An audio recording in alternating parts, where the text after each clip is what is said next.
Hello, ladies and gentlemen, and welcome to Game Day in the A, brought to you by Rabbit TV and Texarkana Game Day. My name is Will Davis. And mine is Michael Dubuson. I would like to thank Dylan Thompson Wealth Management for all their sponsors and all the sponsors that have helped us out through our times, and the guys of TXK, Red River Lumber, find them at redriverlumber.com, Price Hardware here in Atlanta, and the Rabbit Patch, who is open till midnight again this Friday, and Terry's Treasures for all your baby and boutique needs. And we'll go to commercial. See you right back.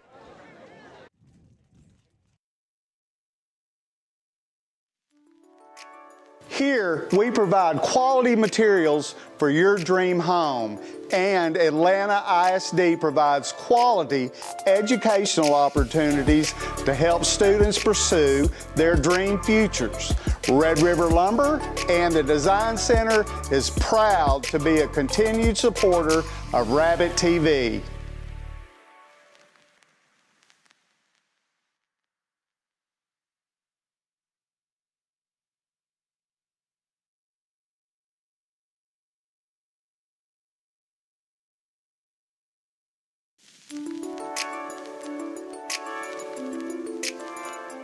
I'm Dylan Thompson with Dylan Thompson Wealth Management. But you know, true wealth is found in knowledge. And that's why we support Atlanta High School and Rabbit TV. Whether you're looking for a new garage door or just need repairs, Overhead Door stands for excellence. With a complete line of garage doors and openers, plus expert service you can trust. Beautifully designed, beautifully crafted, trusted for more than 90 years. Always look for the Overhead Door logo to be sure you're getting the genuine, the original Overhead Door. Undetected vision issues can lead to difficulties in school, hinder social interactions, and even affect their self-esteem. The good news is that there's a simple solution: regular eye checkups for your child. If a vision issue is identified, corrective measures like glasses or contact lenses can make a world of difference.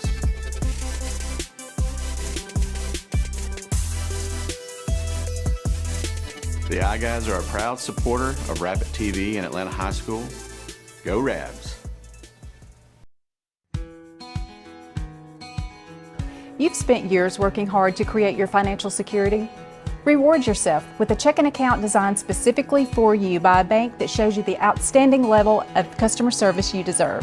With State Bank's Elite Checking, you can qualify for a competitive rate of interest, no monthly service fee, free checks, and superior customer service. Let State Bank be your bank for service, relationships, and living life to its fullest. A place I can learn a lifelong skill? Sure, I'd like to see that. Atlanta can show you that. A place where I can be creative? Sure, I'd like to see that. We can show you that. A place where I can give back to my community? I'd like to see that. We can show you that. A place with a competitive spirit? Sure, I like to see that. I'd love to see that. I can show you that. A place where we'd never give up? I'd like to see that.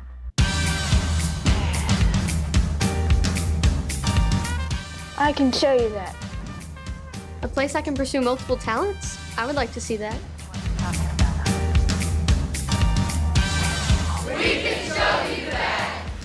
A place I can be ready for life. I'd like to see that. Atlanta can show you that.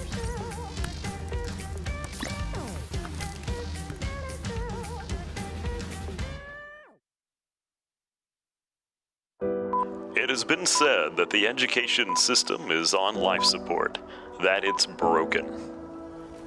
Somewhere teachers are leaving the profession. Somewhere there isn't enough funding. But that's not here. We teachers, administrators, aides, and other support services, we are Atlanta by choice.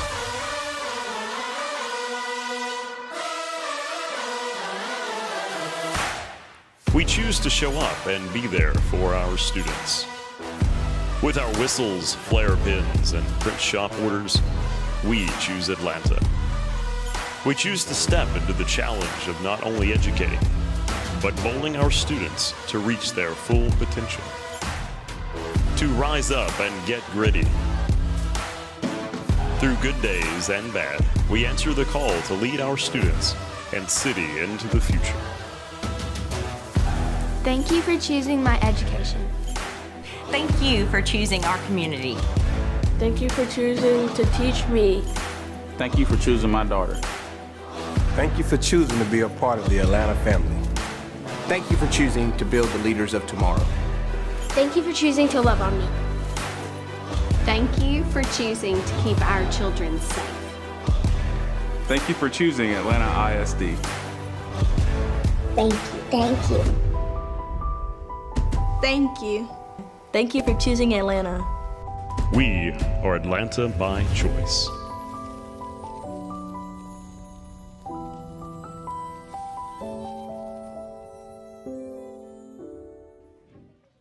Hi, and welcome back to Game Day in the A, brought to you by Rabbit TV and Texarkana Game Day.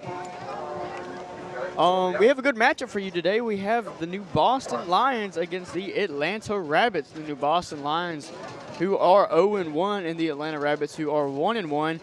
Atlanta coming off last week a win against Hooks. I believe the score was 27-21. Correct me if I'm wrong, Dippy? It was 28-20, I believe. 28-20. I was 2 numbers off on both scores. And New Boston. Tell us about New Boston, how they did last game. Yeah, so last game, New Boston, they played Shelbyville, and it was a close game for most of the game. Shelbyville ended up edging over New Boston 40-27 at the end of the game. But New Boston, they did have a strong offensive showing with 433 total yards, with most of it coming on the rushing side with 292 rushing yards. So we're looking for a dominant run game out of the New Boston Lions tonight. And their defense did have 2 turnovers, which were 2 fumbles on the game. So it's looking like they do have a strong rushing attack this year and a pretty good defense. So we're looking for a good game out of them tonight. And that was one thing that Atlanta struggled with when you look back to the PG game 2 weeks ago when Atlanta lost 3-33. Is it 3-33, correct? Yeah, 3-33. 3-33. PG ran the ball a lot, and they ran a little pitch action to the outside, and Atlanta had real trouble controlling the edge and really those corners breaking down and making those tackles and forcing them back into the inside for their linebackers to get some tackles. And so hopefully Atlanta, from their perspective, is going to be able to stop the run. And I saw New Boston warming up. It looks like they like to run a little I formation, so maybe not as worried about the outside game as much, but I'm sure these New Boston coaches have watched the film over the PG game. And going back to the Atlanta game last week, Peyton Harrison he completed 75% of his passes, threw for 155 yards, a touchdown, and an interception. So decent game from Harrison. He's obviously capable of putting up better stats than that, but an all-around good game, especially since you got the win in a game that Atlanta mostly dominated, but you can't really tell by the score that it was. But they mostly did dominate that game. Oh, yeah. And also for the Rabbits, they had Markeelan Batten, who had 9 carries and 100 yards and 2 touchdowns that game. You know, they got off to a slow start, and but then they ended up getting out a lot at the start and were up big at halftime, and they kind of slowed down towards the end in the second half as they got done with the rain delay. So you could credit some of that to the rain delay because the guys, they had to sit in the locker room for an extra hour. You know, they're getting cold. Both teams probably really just wanted to go home because that game didn't end until about 1 a.m. And yeah, barely any fans on both sides of the stands at that time, but it showed who the true fans were, and it ended up being a pretty good game. Oh, yeah, for sure. And it's just, like, it's good for Atlanta, that game, just to they really needed a win for that season. I think it would have been a really tough loss for Atlanta if they'd had that rain delay, had the lead, and then Hook somehow came back and won. But thanks to Cy Stroman, who had an interception, game-sealing interception with about 1:55 to play, that really gave the Rabs the edge there. I mean, they held Hook's offense to 198 total yards. So their defense was playing good, so hopefully for the Rabs, they can keep that trend going tonight. And hopefully for New Boston, they're going to be able to stop this explosive Atlanta offense who likes to throw those short passes, get the ball into Harrison's hands and Jaden Riley's hands and Markeelan Batten's hands, and just really, if you're New Boston, you're going to want to be able to stop those explosive guys, especially Markeelan Batten, who's a Division I commit to the University of Arkansas. Yeah, and that now we are moving to the national anthem. We will have the prayer brought to you by Addison Spencer, junior class representative. Please bow your heads. Dear God, as we gather here tonight as a community for tonight's football game, we pause to acknowledge you, God. We pray for the safety of each player, coach, referee, cheerleader, and band member. We ask for each athlete on both teams to compete with their full effort and with sincere sportsmanship. I pray that tonight you slow things down and give us peace that can only come from you, and take this pressure and burden off us as we take the field tonight. Win or lose, it is your plan. I pray that we make the most of our God-given abilities. In Jesus' name I pray, amen.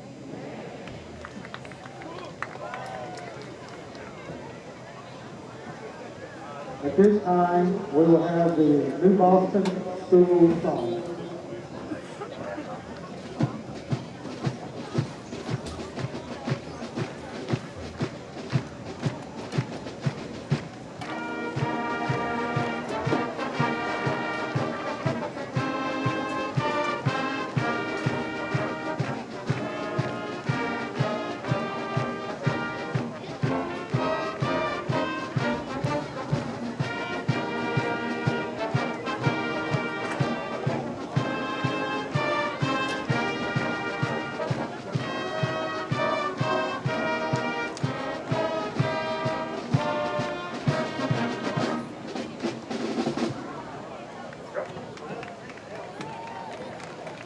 And now, the Atlanta School Song.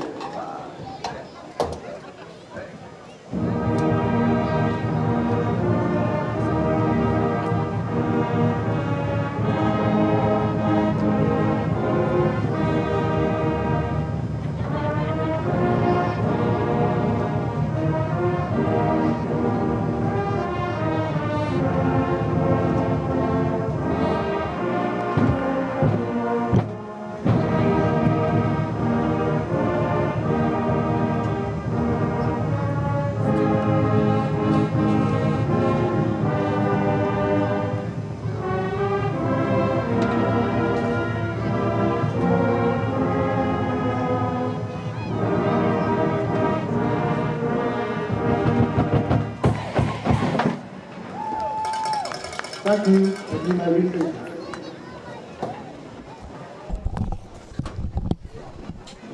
In honor and remembrance of the 23rd anniversary of 9/11, tonight we are recognizing our first responders for all the ways they dedicate their lives to helping others. Being a first responder is more than a job. It's not about a paycheck. It's not even really about a career. It's a calling. Now we would like to honor our first responders who actually call fearlessly and relentlessly. No matter how often that call comes, no matter how long the gloom is shifts, no matter how severe the danger, they answer. We're forever indebted to all the untold good that first responders do. Please join us in honoring these everyday heroes that put their lives on the line every day to protect and serve us. Thank you, and ladies.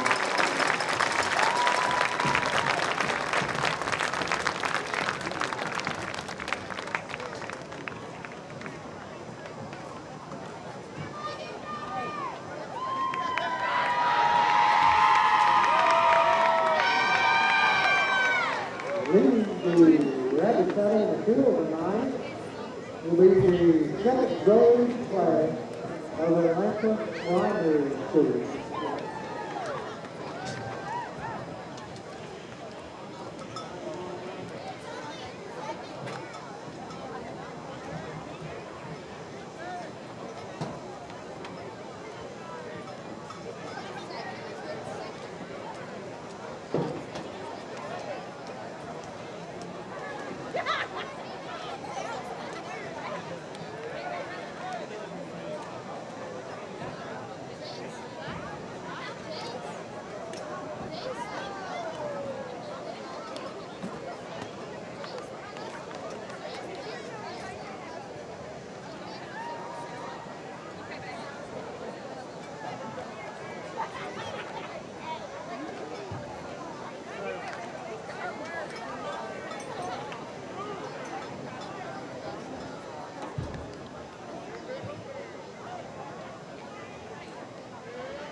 love to see all of our first responders here in the community of Atlanta out there getting some recognition that they much truly deserve for all those guys and gals putting their lives on the line on a daily basis for us. We truly appreciate that.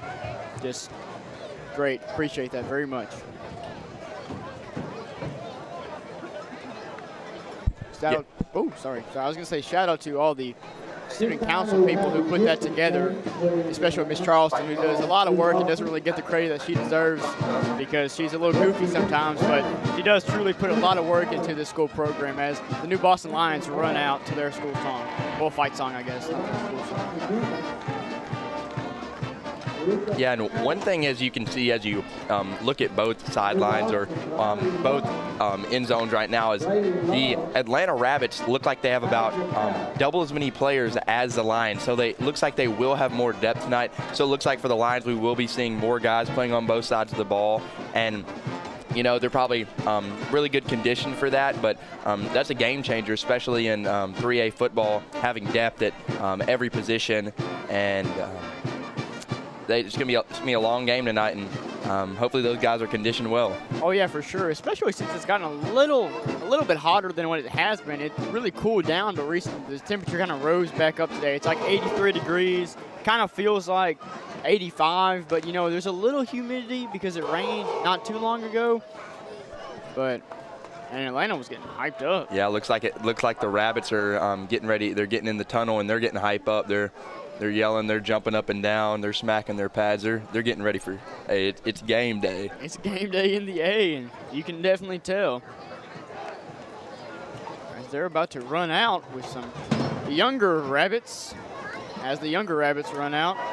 Ladies and gentlemen, get on your feet. And there go the cheerleaders with the AHS flags, and there's the Atlanta Rabbits.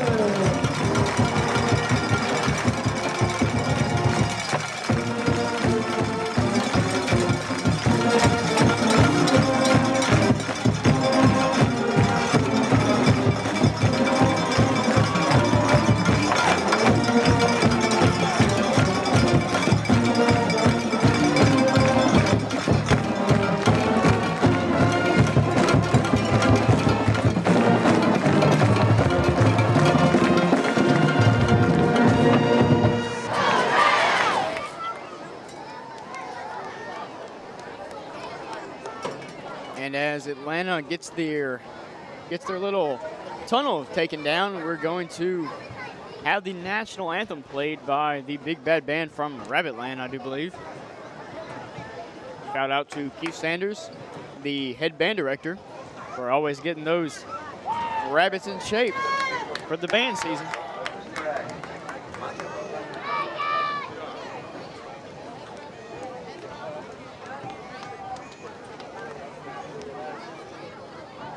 Now looks like the Rabbits get to go down the line of the first responders and shake all their hands and thank them for the service that they have given to the community.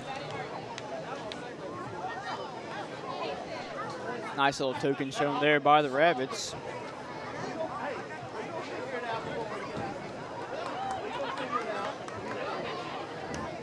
Yeah, and for the Rabbits tonight, it looks like they're going to probably try to keep with the same game plan as the Hooks game and try to keep all the runs inside. Don't let anything bust out to the sidelines. Keep it contained and try to force some third and longs and force the New Boston Lions to pass, because as we've seen in the Pleasant Grove game and the Hooks game, the Rabbits' pass defense has been their best quality on defense, as well as forcing turnovers. For sure. And Atlanta sustained a few injuries during their game against Hooks and PG. Hooks in the game against PG knocking out the senior Case and Watley for the entire season. Prayers up for him. Hope he's doing better. And Evan Mitchell, not Evan Mitchell, excuse me. Eli Mitchell. Eli Mitchell. But Eli, now we're going to the national anthem. We will honor America with the playing of our national anthem by the Atlanta High School Band.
Captain Color Rapids, number 65, Ty Walton. Number 1, Markeelan Batten. For the Rabs, it looks like we have number 0, Peyton Harrison, number 32, Keaton Kinney, number 1, Markeelan Batten, and number 65, Ty Walden as the captains going to the middle of the field. And for the New Boston Lions, looks like we have number 71, Naaman Dell, number 1, Adrian Merks, number 4, Will Irwin, and number 22, Jomar Smith. Number 71, Naaman Dale.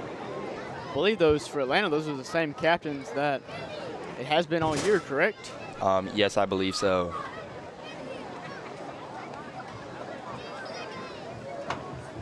As they're doing the toss, Zebras are getting them right. You know, one thing about New Boston, their uniforms are just so clean. I do like their uniforms. Like, I think the decal with the matte colored helmets with the shiny decal, it, you know, has the correct pop, and it really pops with their jerseys. Atlanta tonight is going with the maroon on maroon. Looks like, do not know who won the toss. Can't really tell.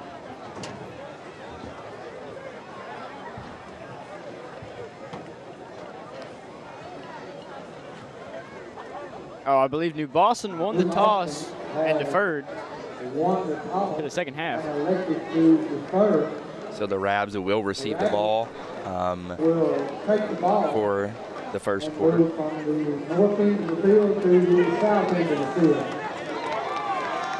And big old number 32, Keaton Kinney, trying to get his team fired up for this matchup tonight. Yeah, I think these Rabs are happy that that they're getting the ball first. They're excited to get out there. They're excited to try to put some points up on the board and show out for the home crowd. And if you know anything about this Atlanta offense, it is spread, spread, spread, and a little bit more spread sprinkled in there. They love to go 5 wide. They like to go 4 wide too, like a little pistol action. They like to get their athletes in space. They really like that. Yeah, the Atlanta receiving core is probably one of the deepest in 3A. They can put any guy out there, and he's going to be able to catch the ball and run by everybody. And they have more height this year than they did last year, so look out for that. They have some receivers who can go up and get the 50-50 ball. Yeah, as well as they some big tight ends who they can get down the field, they can block, they can run a route, catch the ball, take off, they can do whatever you ask for. Yeah, Cam Williams is a dog, number 18. Yeah, and it looks like we have number 12, Braylon Rowe, and number 6, Jamarian Austin, deep to receive for the Rabs.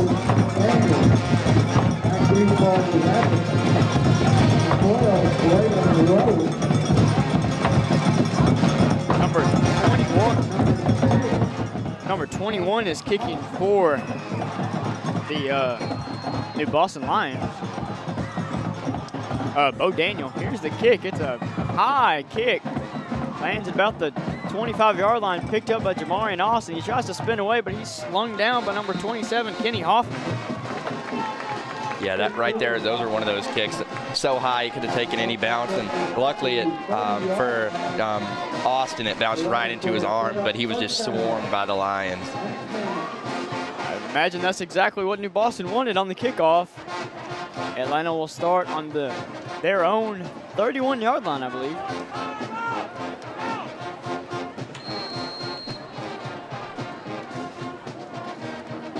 First look at this Rab offense tonight. Peyton Harrison, the senior quarterback, leading the way.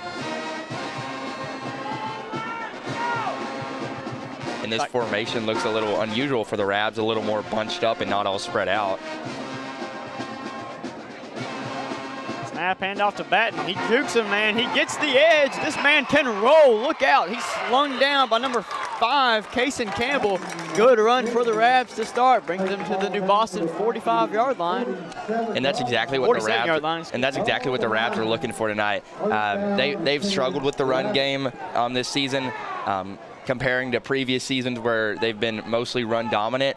But if they can have a strong run showing tonight, I know all the coaches are going to be really happy. And a big thing for this Atlanta offense, if their receivers can get blocks, Markeelan Batten will find space. That is almost a guaranteed. Yeah, and that's one good thing that the receivers have done all season. They've been getting upfield and they've been holding their blocks the entire play. Same formation, except Batten is on Harrison's right. He gets the handoff straight up, and he's game tackled by New Boston at the line. Looks like about a gain of 1. Gain of about 1 on the play. Brought down by first contact, Evan Cooper. Harrison looking for the call on 2nd and 9. You know, Harrison, who had 155, 1 touchdown, 1 interception on the last game. I know he's looking for a big game tonight.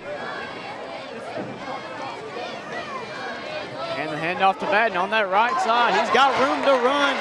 He makes a man miss, and he's tackled from behind by number 3 for New Boston, Ashton Roden. And Markeelan Batten is having his way with this New Boston defense thus far. Yeah, and it looks like now they are in the red zone. They've moved down to the New Boston 19. And if you watch the Atlanta Pleasant Grove game, you know that the Ravs did struggle in the red zone at the start of the season. And they're looking to improve on that tonight. New Boston, 19-yard line. As you can hear it, the big bad band from Rabbitland is getting hyped with the Ravs reaching the red zone. Danny Riley in motion. He takes a handoff, and it's fumbled. Oh, and New Boston hops on it. That is the exact opposite of what Atlanta wanted there, but that's a great break for New Boston. Just like you said, Atlanta, again, struggling in the red zone. Yeah, and that was number 71, Naaman Dale, with the recovery on that. The 26-yard line by the line.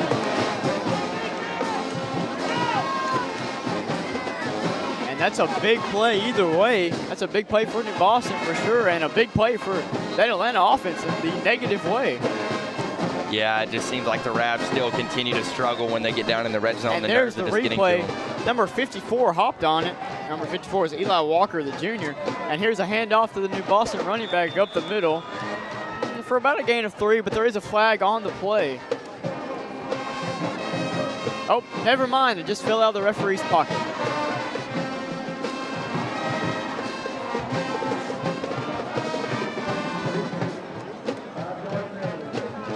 Yeah, the Ravs tonight, they have a new starting middle linebacker, number 40, Chase Kindred, and he's replacing the injured Eli Mitchell, who is, we hope, gets back in the next 2 to 3 weeks with his injury.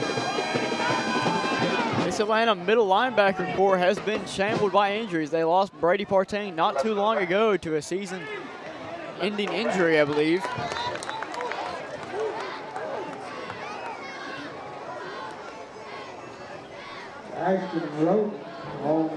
So bring up 3rd down for the New Boston Lions.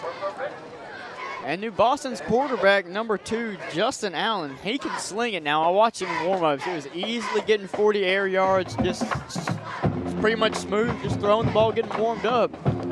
But they do like to run the ball, so we'll see what they do here. Oh, excuse me, it's 2nd. I don't think it's 2nd down. Is it 2nd down? That's what the... I believe it is also 3rd down, but... Here's the run anyway. It's not going to matter. New Boston got the 1st down. Number 3 on the run, Ashton Roden. Excuse me. And he does move the sticks.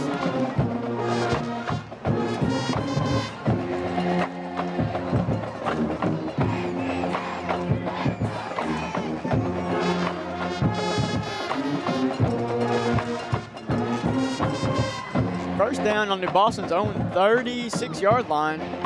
They've run the ball for 3 consecutive plays, I believe, or is it 4? I can't count. Yeah, I think it's been a run every play, so either 3 or 4. And they're going to run it again, but no gain here. Swallowed up by that Rabbit D-line. Looks like Wesley Stewart was the head there, number 75, Big Wesley.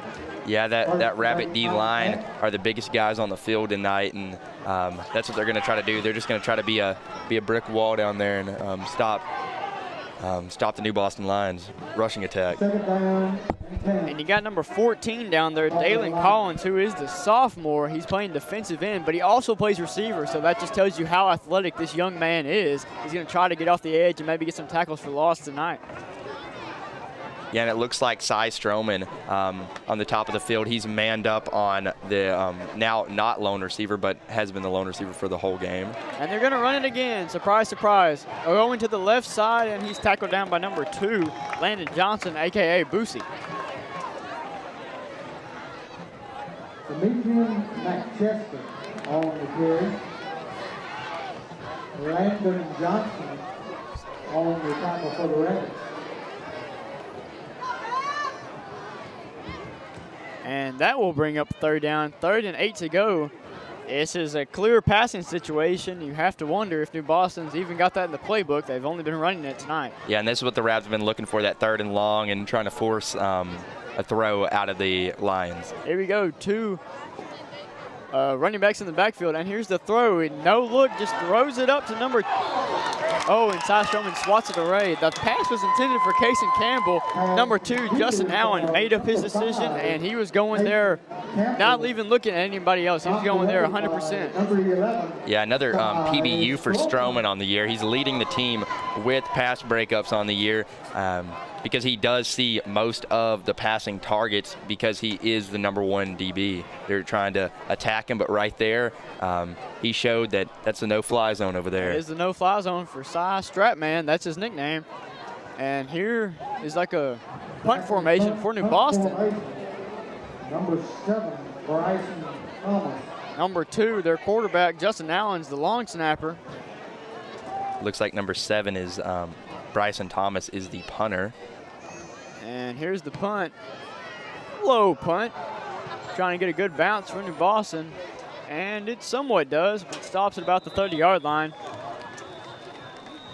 Not a bad punt by the New Boston punter. I know, yeah, I bet he wishes it would have had a little bit more of a roll, but it definitely could have been a lot worse. Very, very doable. It got to the 29, the Atlanta 29, and Atlanta had a very promising drive last time, but they did fumble when they got to the red zone. They tried to run a little jet sweep to Jaden Riley, and the ball was fumbled. But other than that, they moved the ball very well. Yeah, they moved up and down the field into the red zone in about 56 seconds on the first drive, and sadly for the Rabs, it was cut short due to that fumble. And the Rabs with another bunch formation, just going to give it to Batten on this right side, and he's got room to run. He's got the blockers. He's going at the 40. He gets slung down at about the 37 of New Boston. Wow, what a run by Markeelan Batten. Yeah, and those were great blocks out there by the receivers. As you can see, the receiver held his block the entire time and waited for Batten to get by, and then he found another dude and started blocking him too, and that's what you want to see out of your receivers on those outside run plays. Exactly. That's the key for success on those outside run plays, especially in that bunch formation, trying to get your receivers out there and blocking. Yeah, and I think the Rabs are sticking with this more bunched-in formation tonight because I think they feel like they have more speed and can get around the edge and exploit the Lions' interior linemen. Here's the snap. Hayden Harrison drops back, looks to his right, pass to Jaden Riley, and he's tackled by number 7, Bryson Thomas. Good tackle by Thomas. Jaden Riley is not an easy tackle, that's for sure. Yeah, Riley, he did have 5 receptions for 91 yards and a touchdown last game against Hooks, and had the majority of the targets last season, as he did lead the team in receptions, touchdowns, and receiving yards, and did set a few school records.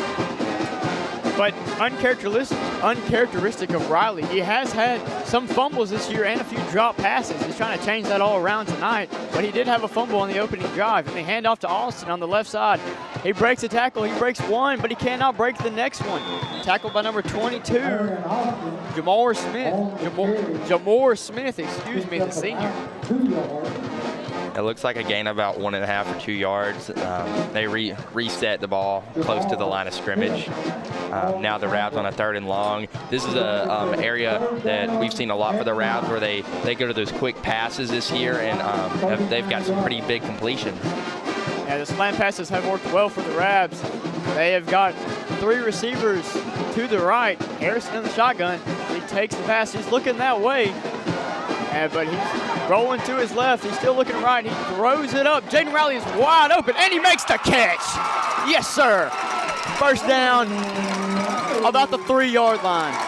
What a catch by Jaden Riley. What a throw by Peyton Harrison. Just opened up on that New Boston defense. I believe they were playing actually they were on man, and Jaden Riley just beat his man. The defensive line for New Boston had a chance to sack Harrison there, but just were unable to get him. He's a slippery little fella. Yeah, great improviser skills out of Harrison right there. Able to get out of the busted pocket and with a guy in his face while he was stiff-arming a guy, chunked the ball downfield and found an open guy and got him down to the 3. Oh, and he got Jaden Riley in the Wildcat here.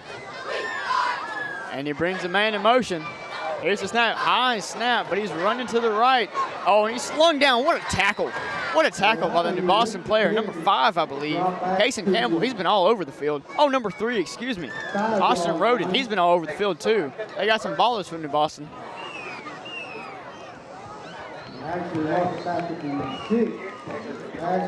Yeah, the Rabs have loved going with that Wildcat play the last few years, especially putting Riley back there with an explosive guy who's quick and can juke some people out. But with the high snap like that, it's just hard to have the play develop. Well, it's an easy mistake to have. You're snapping to Harrison, then you snap to Riley, and there's a significant height difference. Run up the middle, Marshawn Woodbury for no gain, brings him to about the 5-yard line. Gain of 1, excuse me. So that'll bring up 3rd and goal on the 5-yard line. Another situation for the Rabs where they need a touchdown because they cannot keep getting to the red zone and leaving without a score or a touchdown. I know the coaches they're just really eager to get in the end zone right now. But in this situation, Atlanta has upped their kicking game with freshman C.J. Whaley. He's been pretty automatic from this distance this year. And they bring Riley in motion. Oh, when he stops, got a little comeback route in the flat to his left. He's got an open man to beat. Oh, and he slips the tackle. Touchdown, Jaden Riley. He beat 2 men to get the touchdown. What a play call by Tyler Morton.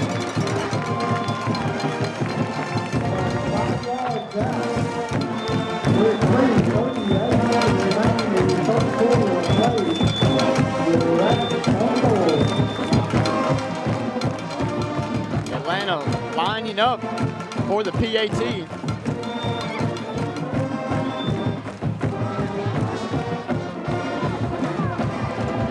Snap is good, hold is good, and the kick is good. 7-0 with 3:38 left in the first quarter.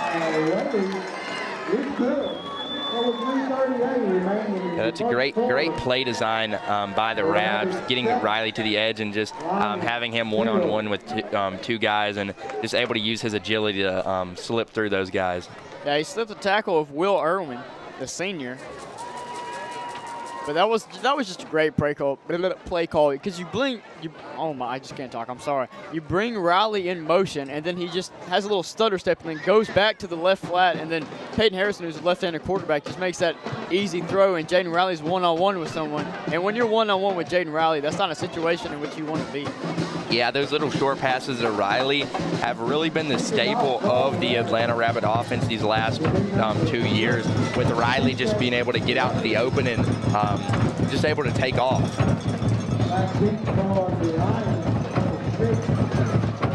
And Atlanta is about to kick off. And New Boston's about to receive. I don't really know what's... I think they're waiting for the refs to get into position to break out. All right, here we go. There they go. Atlanta usually likes to kick it deep. We'll see what happens here.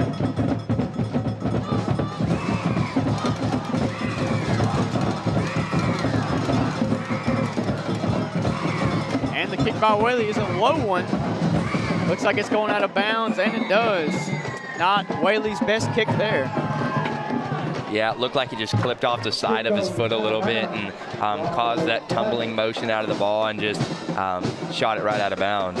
But that will give the New Boston offense great field position to start their drive.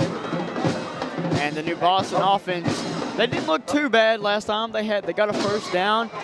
But they got in the situation. It was a 3rd and 8. They had to pass. And I do not believe that is a situation in which New Boston wants to be in. They want to be able in those 3rd and shorts or 2nd and shorts where they can just run the ball, which is their strong suit on the offensive side of the ball.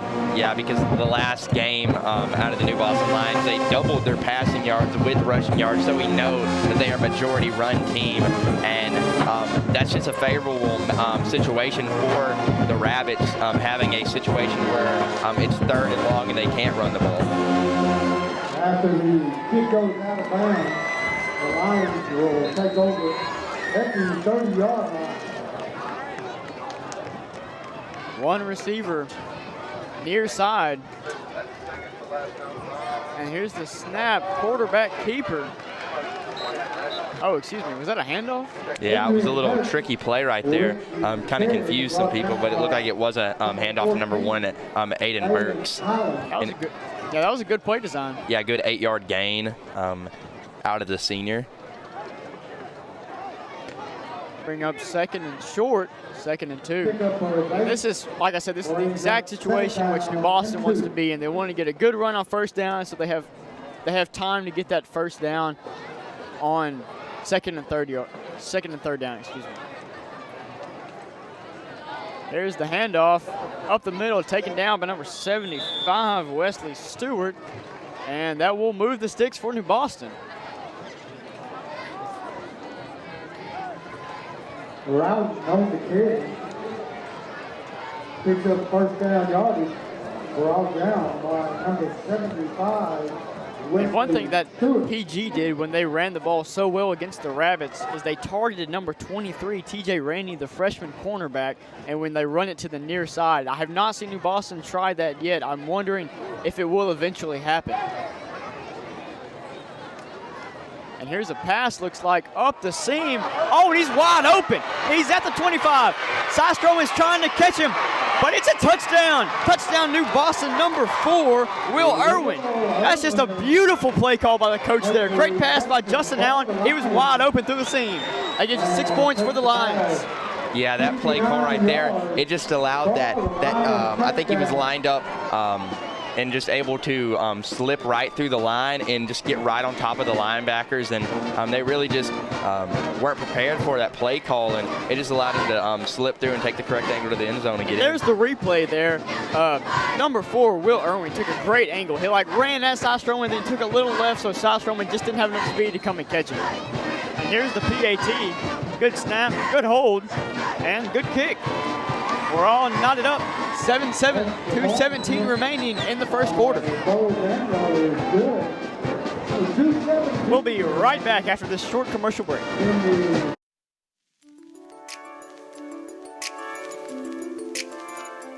I'm Dylan Thompson with Dylan Thompson Wealth Management. But you know, true wealth is found in knowledge.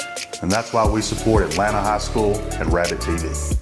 Whether you're looking for a new garage door or just need repairs, Overhead Door stands for excellence. With a complete line of garage doors and openers, plus expert service you can trust. Beautifully designed, beautifully crafted, trusted for more than 90 years. Always look for the Overhead Door logo to be sure you're getting the genuine, the original Overhead Door.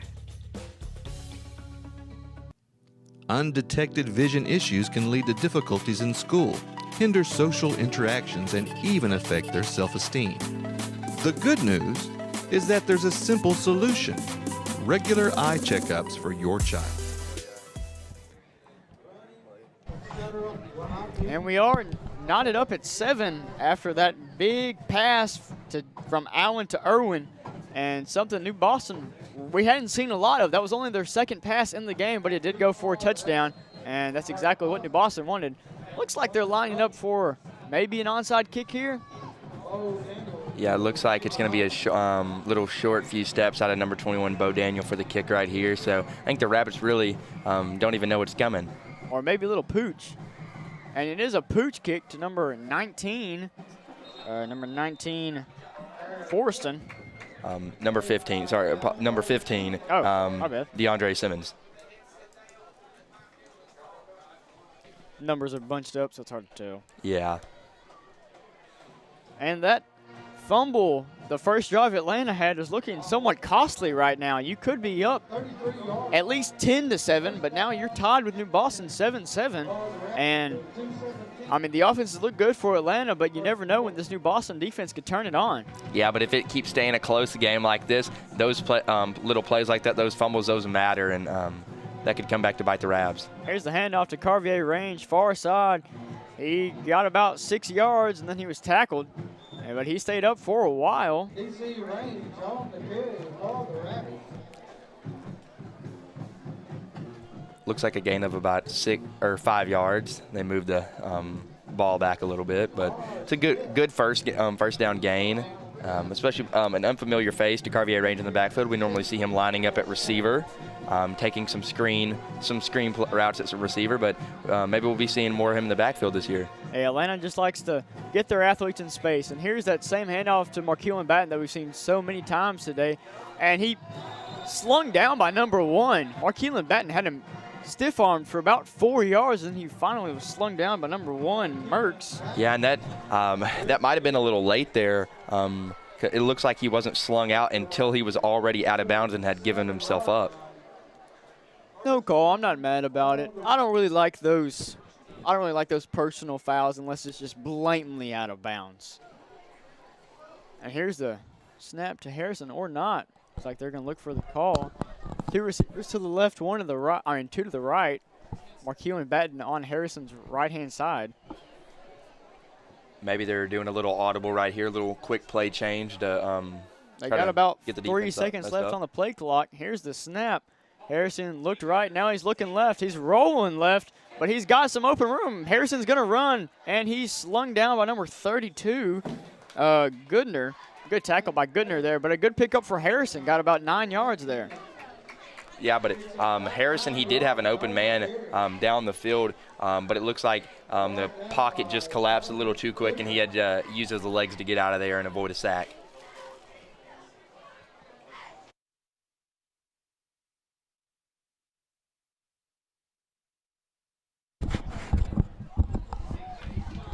You're never mad with a 9-yard run. And Harrison takes the snap here.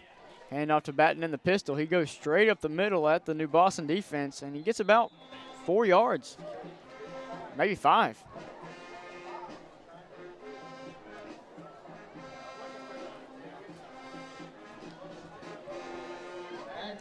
Looks like Austin is coming in for Batten. Now Austin, the more power back, more inside runs that run through some kids, but looks like there was a timeout. No, I think there's about 5 seconds left on the clock, so they're just going to let it wind on down to the second quarter. Yeah, I didn't even see that. We're going to take a commercial break real quick. We'll be right back on Rabbit TV and Texarkana Game Day. Undetected vision issues can lead to difficulties in school, hinder social interactions, and even affect their self-esteem. The good news is that there's a simple solution: regular eye checkups for your child. If a vision issue is identified, corrective measures like glasses or contact lenses can make a world of difference.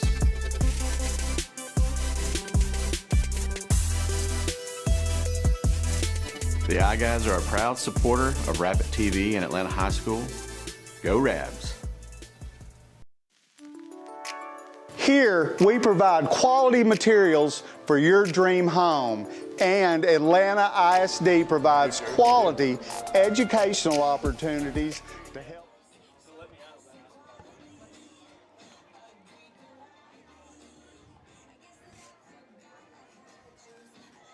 And this will bring up first down for the Rabs on the New Boston 40-yard line.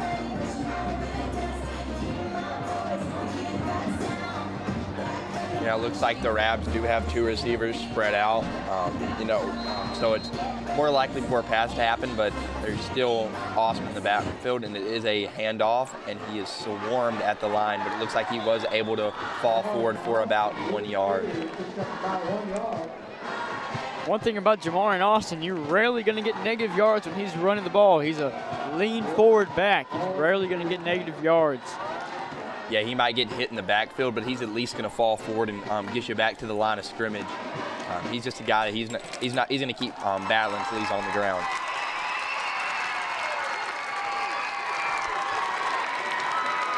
And the Rabbit fan base is cheering really loud right now.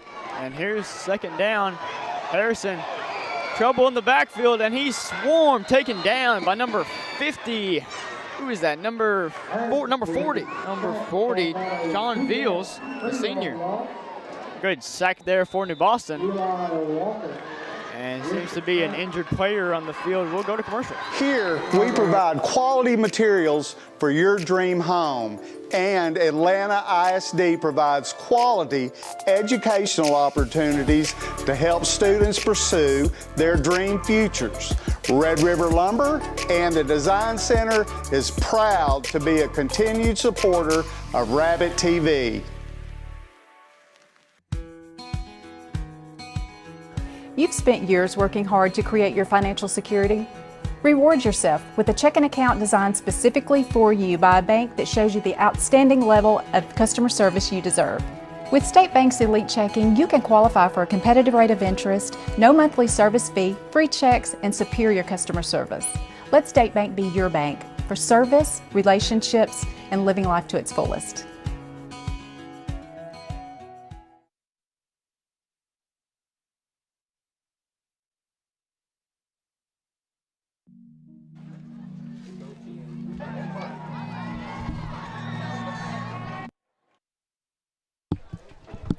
Number 71 for New Boston, who is down and injured, is able to walk off under his own power. Naaman Dale, the senior, the offensive lineman. Yeah, that's great to see whenever a player gets injured and is able to walk off on their own. Under their own willpower. Yeah, now the Rabs with the 3rd and long. Most likely a pass situation right here. Harrison drops back with a quick pass to Riley.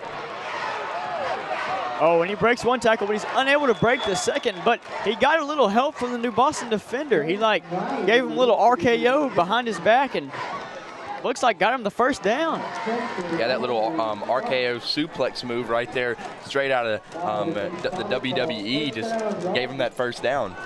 That was number 5, Campbell.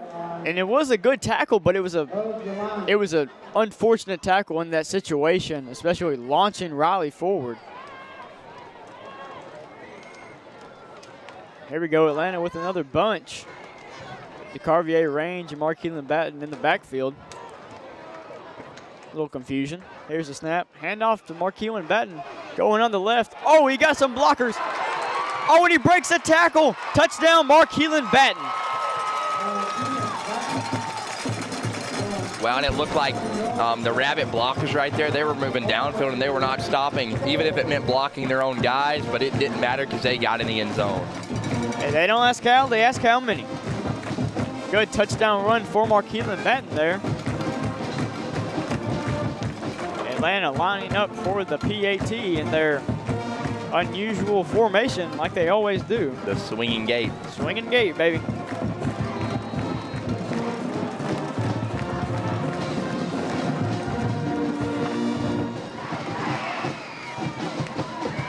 Oh, it looked like a false start, but there was no flag on the play.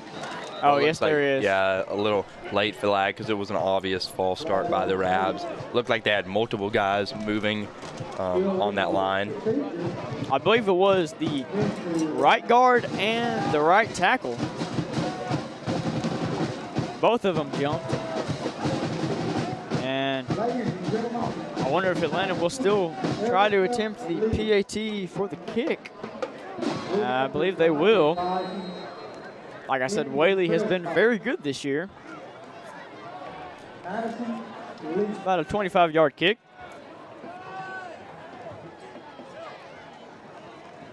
Kick is up, a little low, but it's good nonetheless. That brings the score 14-7. Atlanta leads. And you know, at this time, we're going to go to commercial. Here, we provide quality materials for your dream home. and Atlanta ISD provides quality educational opportunities to help students pursue their dream futures. Red River Lumber and the Design Center is proud to be a continued supporter of Rabbit TV. Undetected vision issues can lead to difficulties in school, hinder social interactions, and even affect their... And we're back. And that brings, like I said, 14-7. Atlanta leads. But New Boston, last time they had the ball, they had a very quick touchdown drive with a pass from Allen to Irwin. So New Boston's going to try to replicate that success here. Whaley goes back for the kick.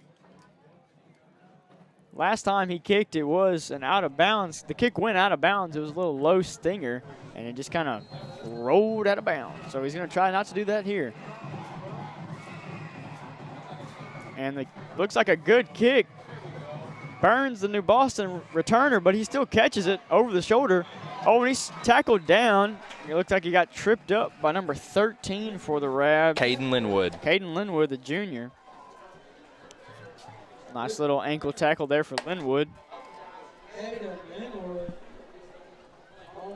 Yeah, great tackle right there at Linwood, because if he didn't make that tackle, I didn't see any other guy for about 10 more yards that would have been able to make a tackle. The New Boston returner definitely caught some speed there. He had some time because, like I said, he caught it over his shoulder. It was a good catch. And those kicks are so dangerous because if you let it go, you never know which way it's going to bounce. It could roll into the end zone. You could get a touchback, or you never know. It could just hop on right back, and Atlanta could end up getting the ball. Here's a snap. New Boston in the shotgun. Hands it to number 3, going left. He's got some room to run. He got about 11 yards, and he slid down. Number 3, Ashton Roden. I don't know if I've ever seen a running back slide down like that. Yeah, I was about to say a little unusual out of the running back to slide. Normally it's only the quarterback, but, you know, it could have been a slip, really. He might have just had a wrong, he planted a little wrong and kind of just slipped and had to slide, or he would have just toppled over. I mean, it is possible, or we could be missing baseball season. You never know.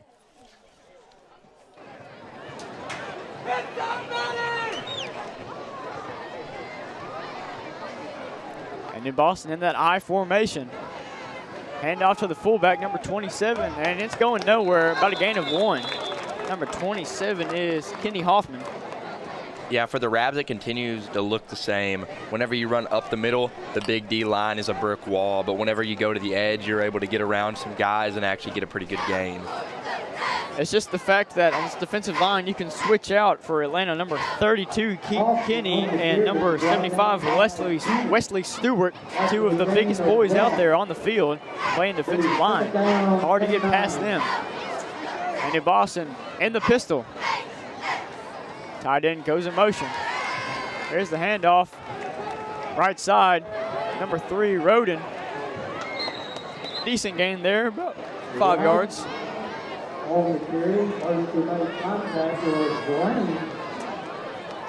That'll bring up 3rd and 4. Yeah, right here is a situation where, you know, it's 3rd and medium, and we really don't know, are they going to run or are they going to pass, because they, even though we know they're a run-dominant team, they have had success in the passing game with that long play earlier. So really it's a 50-50 toss-up right here. And I feel like you're confident enough in your run game that if you get it to a 4th and short, that you could go for it. But they still run it. Roden, number 3, and he's tackled at the line. 1-yard gain. That'll bring up 4th and 3rd. I would imagine the punt unit is coming out for the New Boston Lions. Looks like a Lion is down, though. Undetected vision issues can lead to difficulties in school, hinder social interactions, and even affect their self-esteem. The good news is that there's a simple solution: regular eye checkups for your child. If a vision issue is identified, corrective measures like glasses or contact lenses can make a world of difference.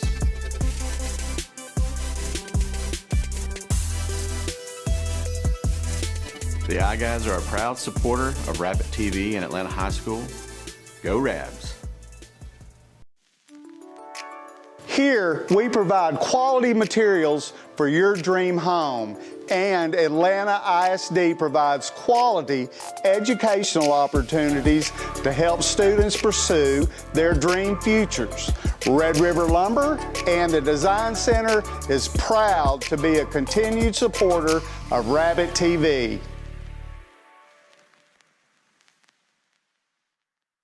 And the best part is, Welcome back. I believe the injured Lion was number 27, fullback Kenny Hoffman. Hopefully he's okay. He seemed to walk out on his own power. And it is 4th and 3. And it looks like the Lions are possibly going to go for it, but they are near midfield. 4th down and 3. Yeah, right here for the Lions. I could definitely see them going for it right here because they are close to midfield. It's a close game. They know it's going to be a close game, but they want to talk it over. They're taking a timeout. With such an important decision like that, you need a timeout to make sure you're making the right play call if you are going for it. So that just makes me think even more that they are going for it because they want to make sure they have the right play call to try to get a first down. Yeah, this is definitely a big moment in the game. They're only down by 7 with 7:47 remaining in the second quarter, and they do get the second half kickoff. Yeah, well, they get the kickoff at the start of the third quarter. During this timeout break, we can just give you a few scores from games around the area. Right now, in the start of the second quarter, the Omaha Pewitt Brahmas are beating the Redwater Dragons 6-0. There is no score reported on the Texarkana Pleasant Grove Hawks and the Dangerfield Tigers. Maud and Mount Enterprise are tied up at 8. Overton is beating Sims 22-0. Carthage is on top of the Liberty Islo Leopards 21-0 with 1 minute remaining in the first quarter. And DeKalb is over the Jefferson Bulldogs right now in the first quarter 8-0. Some interesting scores. And here's an interesting decision for New Boston. Going for it, 4th and 3rd. And they are lined up. Looks like, I believe it's 13-man personnel, or is it 14-man personnel?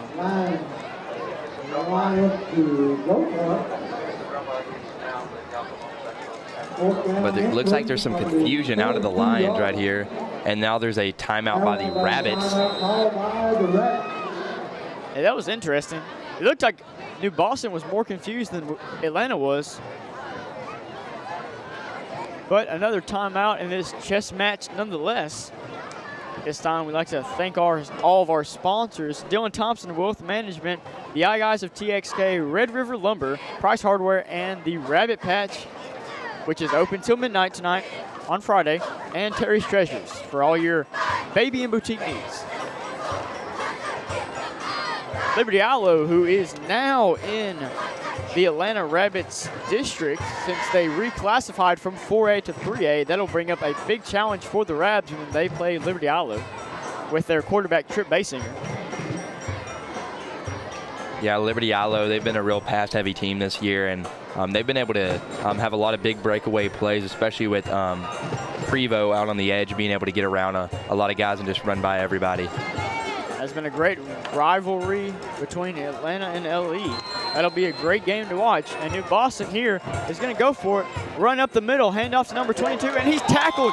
Tackled down by D1Z, Zamarian Ivory, big number 99. And that brings over a turnover on downs in New Boston territory. The Rabs will have short field position on this upcoming offensive drive. Well down by Baylor Collins. The Rabbits will take over at the Lions, 43 yards.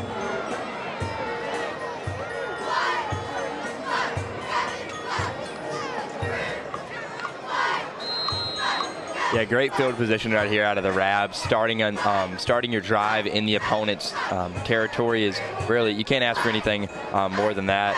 But I think the Rabs are going to try to continue to establish the run game, but here they go with the pass. Peyton Harrison airing it out deep to Braylon Rowe, and just a little too far. Braylon Rowe looking for a flag. And there is no flag on the play. Perhaps a little hand fighting there, but nothing to warrant a flag according to the near side referee. Zebra, excuse me. We're not playing basketball. Is it referee? Oh, my bad. It's been a long day. We know they have different names. You can tell by what's on the back of their shirt. Some of them who have like a letter on the back, it stands for something. Oh, okay. Bunch formation for the Rabs. And the snap and pistol, hand off to Markeelan Batten. He's got a full head of steam. Gets about 8 yards. It'll bring up 3rd and 2.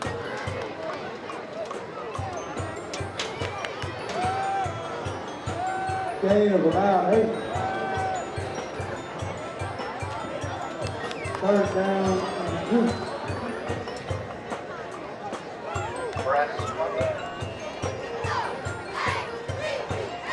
This brings up 3rd and 2 for the Rabs. Yeah, great run position right here for the Rabs and 3rd and short, especially with that big O-line to run behind.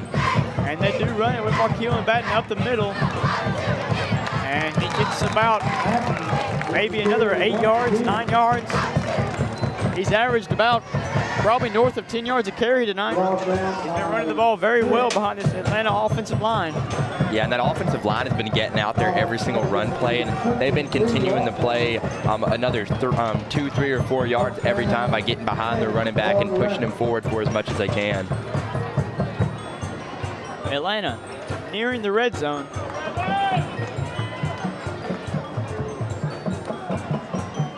Here's the snap to Harrison. Handoff Woodbury up the middle for about 4 yards. Decent run there by Woodbury, the junior. Yeah, that's all you need, 3 or 4 yards every play, and you're going to get a first down. So especially on first down, you can really get any yards and you'll still be fine with it. But another chance to be inside of the red zone here for the Rabs, and I know they're hoping to capitalize and get another touchdown right here.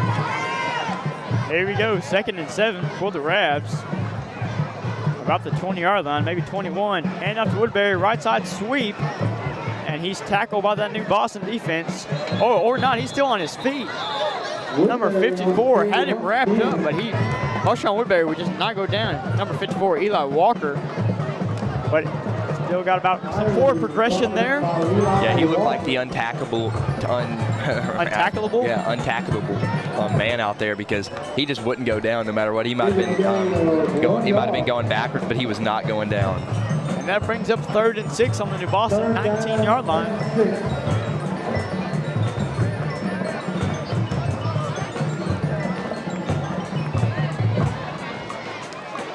Oh, and the handoff is fumbled. And Markeelan Batten is slung down for a loss.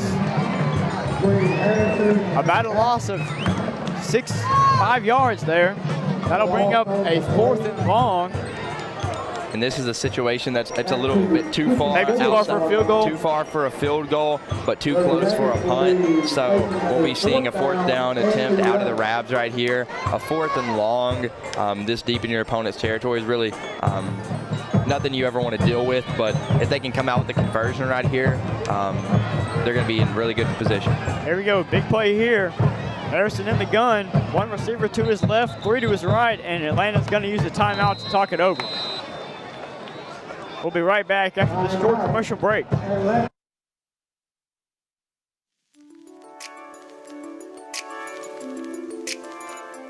I'm Dylan Thompson with Dylan Thompson Wealth Management. But you know, true wealth is found in knowledge. And that's why we support Atlanta High School and Rabbit TV.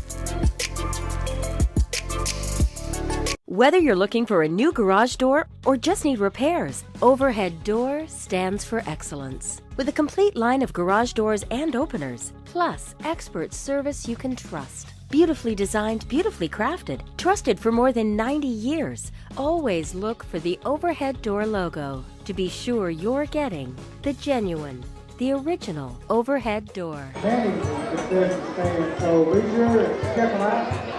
Here we go, big play for the Rabs here, and the big play for this New Boston defense, trying to get a stop in their own territory. Yeah, 4th and 11. A big question for the Rabs right here, are they going to go for the first down or are they going to go for the end zone? Are they going to try to throw a fade to one of their outside bigger guys and just throw a jump ball, or are they just going to the sticks? Here's the snap, high snap. Harrison looking to his right. He pump fakes. He's running to his left. He's got one man to beat, and he's slung down. Good tackle, number 3. Ashton Roden, the two-way star. Harrison keeps the ball and is dropped. That is a big play for this New Boston defense, getting a turnover on downs, stopping Atlanta. They were in the red zone, but they were not during that play because they had a loss. But Atlanta, again, being in the red zone and just not being able to convert points. Yeah, for the Rabs to go far this year in the playoffs, they're going to need the red zone efficiency to get a lot better, because whenever you're going to the red zone, those red zone trips, you need a touchdown almost every time to succeed, especially in 3A football, whenever you could basically score an unlimited amount of points. Exactly. You need 3 points at the least, and especially with Whaley kicking, if you get to that 15-yard lane, you have a decent shot. Tandem in the backfield for Allen. Here's the snap. He's going to throw a little bubble screen, looks like. He beats one man, number 1, Mertz. And this combination of number 1, Adrian Mertz, Ashton Roden, and Casey Campbell have just been all over the field tonight. Some very athletic guys have been on the field, offensive side of the ball and the defensive side of the ball. And just like the Rabs, the Lions, they have a lot of juniors and seniors out there starting. So there's not very many young guys out there that are starting, but hopefully those young guys can step up in the next few years and continue the traditions. New Boston has 1 underclassman on their roster. Here's the handoff, and he's slung down in the backfield.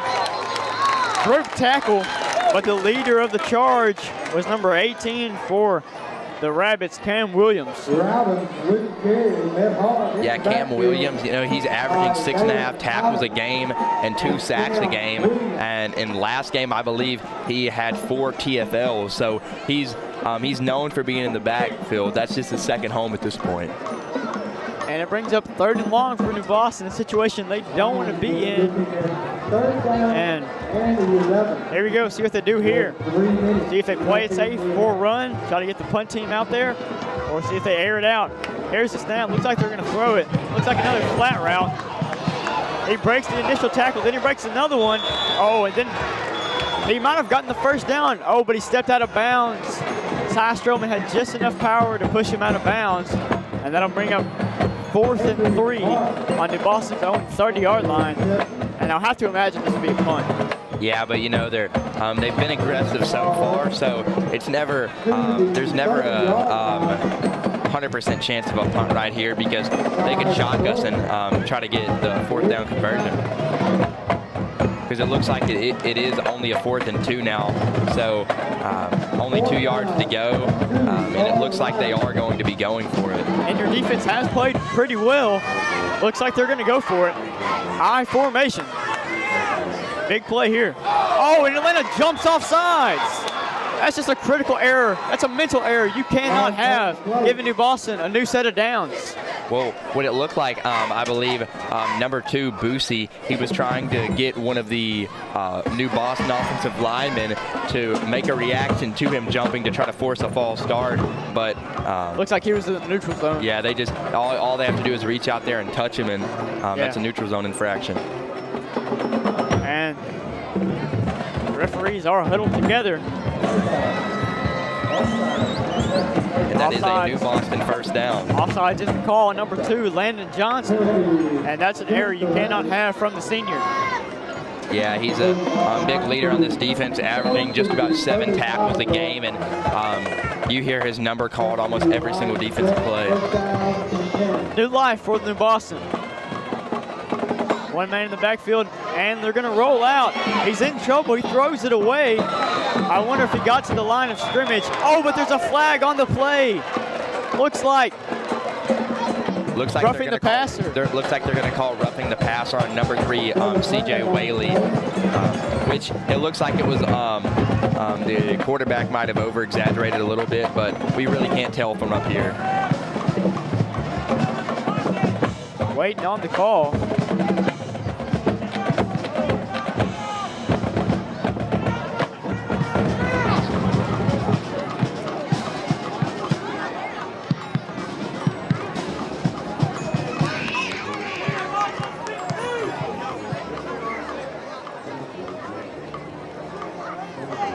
Coach Tyler Morton is arguing for intentional grounding, saying the ball did not cross the line of scrimmage. Looks like he's not going to get it, though, and 2 back-to-back penalties in a big situation for the Rabbits that is really hurting them. C.J. Whaley, the freshman, maybe just an error there, maybe a lack of experience showing. Yeah, number 2, the quarterback for New Boston. Whenever he went down, he just expected to be an incomplete pass, but when he saw a flag, he got hyped up and he was ready to keep this drive going. Pitch to the left, number 3, Roden. Gets a good run, about 8 yards. Looks like that penalty really hyped up the Lions offense and kind of was a little thorn in the side to the Rabbits defense. Definitely a thorn in the side, especially holding them, getting a 4th down situation in which you could get a turnover of downs deep in your opponent's territory and then having a critical error of the offsides penalty. And New Boston comes to the line. 1 running back in the backfield. Here's the snap, straight up the gun.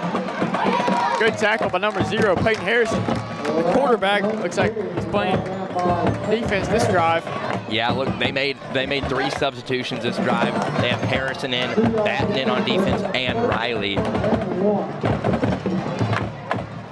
Harrison is a good quarterback, but he's also a pretty good safety. You got to watch out for him there. Yeah, I've seen this these same guys out here whenever they're doing their Hail Mary coverage, because they might be assuming that they could try to go for the end zone. Looks like a QB sneak here from Boston. A little tush push, if you will. I don't believe they got it, though. I think they were stopped at the line of scrimmage. I think it's going to be 4th and inches.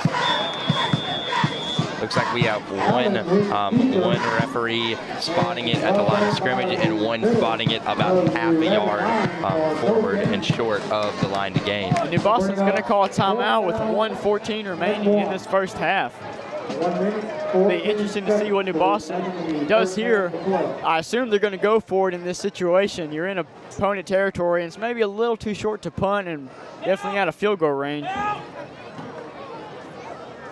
Yeah, and a stop out of the Rabbits right here on 4th down is just what their defense is needing right now to have a little bit of energy and maybe try to put some more points on the board before halftime and have some momentum moving into the second half.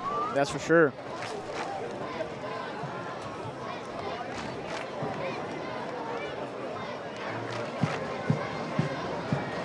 Atlanta's going with all their athletes on the defensive side of the ball right now. Got Markeelan Batten out there, Peyton Harrison, and Jaden Riley. And New Boston lines up. 1 man deep, 2 tight ends, 2 receivers. Allen takes a snap, runs up the middle, number 3, Roden. And looks like he's going to get it.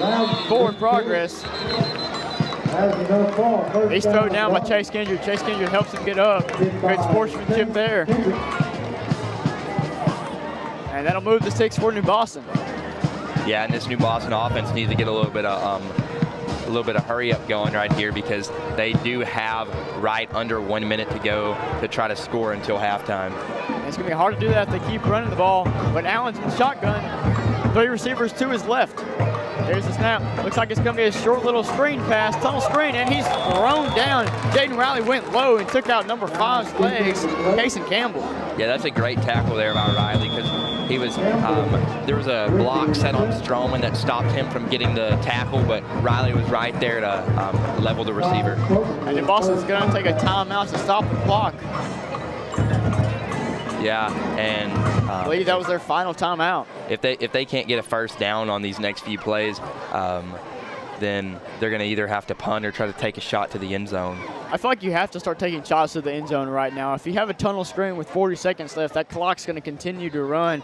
I believe throwing it downfield, trying to have that little seam route that you did when he scored the touchdown would be big here. And if New Boston puts some points on the board, that would be huge. If they get a touchdown and convert the PAT, that would tie it at 14-all, and New Boston receives the second half kickoff. Yeah, so that's all they're trying to do right now is put up some points to set them up for receiving the second half kickoff and giving them a chance to lead for the first time this game. It looks like an empty backfield. 3 receivers to Allen's left and 2 to his right. And they bring number 3, Roden, in motion. 3 receivers to the right, 2 to the left. Allen in the shotgun. 2nd and 11. Here's the snap. And he chunks it deep. Oh, and the receiver ran into Cy Stroman. Possible pass interference. No call. That was another pass breakup by Cy Stroman with the swat, though. That's 2 on the game and even more on the season. That'll bring up 3rd and 11. There was some contact there, but I'm glad that they let him play, which they did against Rowe when Braylon Rowe was trying to catch the ball when Atlanta was on the side of the ball, on the offensive side of the ball. We have great officiating tonight out of the referees. It's been very solid. Anytime there's been a call that's needed to be made, they've made it, and they've been calling a really good game tonight. When you don't have to talk about the rest, you know they're doing good. Allen looks left, another deep ball targeting Riley, and it's out of bounds, not a chance. Never had a prayer. Yeah, he just threw that a little bit behind his receiver right there, and now it looks like the Lions will most likely punt and try to pin the Rabbits deep in their own territory. Peyton Harrison does have a cannon of an arm. He can easily get it to the end zone from the 50-yard line.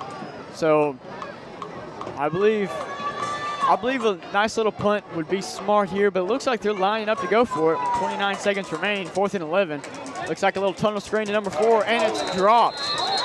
And that's the opposite of what you wanted there, because you dropped the ball on a screenplay, stopping the clock, and you don't even run off any clock. You ran off 4 seconds from the last time you had to play, and that's a turnover on downs. Atlanta gets the ball with 25 seconds remaining in the first half. Yeah, that's just a confusing play to me, because the upside to downside right there, it's really just not worth it if you think about it, because now the Rabs, they have 60 yards at the end zone and they have 25 seconds and 1 timeout, and that's very doable with how quick this offense has worked and how strong Harrison's arm is.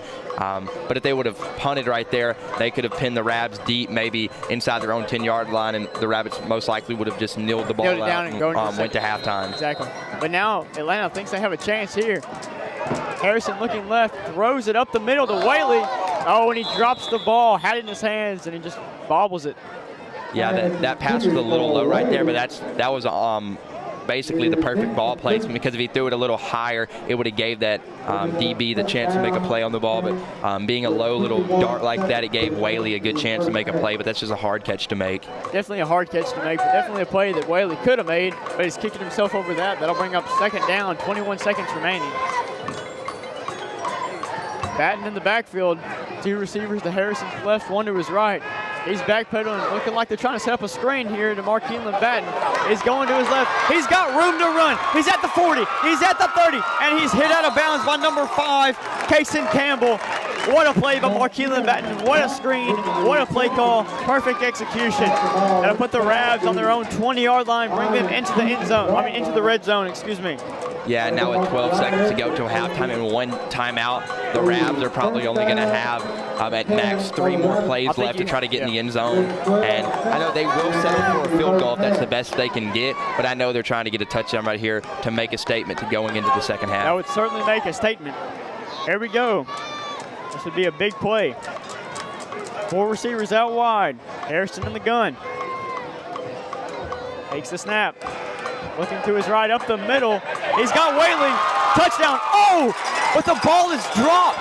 It looked like he crossed the plane before he dropped the ball. But he may have not had possession. That is definitely a tough call. Yeah, Whaley had was wide open for the touchdown right there, but he just got rocked as soon as he caught it and went into the end zone. It was just hard to hold on to right there. Definitely hard to tell. I think he had 2 steps, but that is a bang drop and very difficult call to make. Yeah, because the closest ref right there, he was able to negate the call that the others made. But here's another play, drop back by Harrison. Left. He's got some room to run. He's got to go down, and he went down out of bounds with 1 second remaining, I do believe. We'll see what the call is. 1 second remaining. They're putting 1 second on the clock. Left on the clock. It looks like the New Boston Lions are, they believe that it is halftime, and they started walking off to the locker room, but now waiting for the call. I do believe 1 second is the right call. I think Harrison went out of bounds before the clock hit 0. And it looks like all the refs were holding up 1, but I think there's some confusion. And they're going to call it. Oh. And that is the end of the first half. The Atlanta Rabbits lead 14-7, and we will have the New Boston band perform first, and then we'll have the Big Bad Band from Rabbitland make their debut on Friday Night Lights. So stay tuned for that, and we'll go to commercial.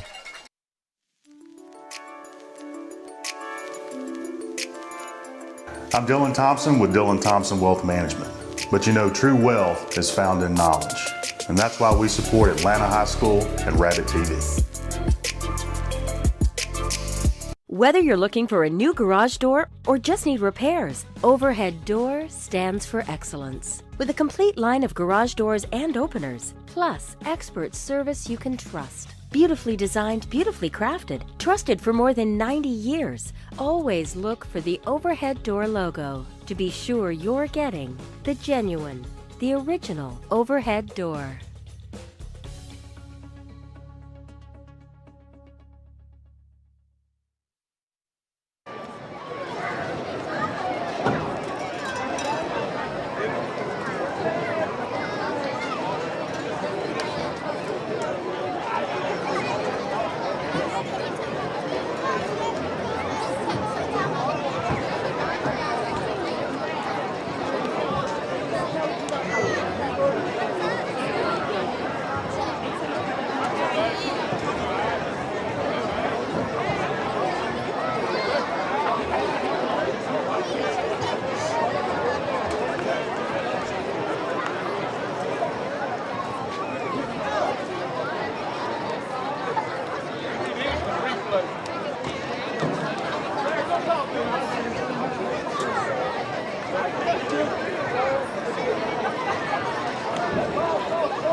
Drum majors for the Military Stride with Pride are seniors Spencer Bowers and Sawyer Hobson.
Majorettes for 2024 are juniors Chloe Gossett, Serenity Cox, Angelica Wolfel, Mackenzie Smith, Autumn Burns, and sophomores Haven Ballard and Addison Wise. They will be performing to the Daft Punk hit, Get Lucky.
Directors for the band are Charlie Melton, Aaron Holt, Russell Coburn, Adair Melton, and Shane Valencia. Majorettes are under the direction of Christy Lee.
Ladies and gentlemen, now entering the field from Atlanta, Texas, the Atlanta High School Band, the Big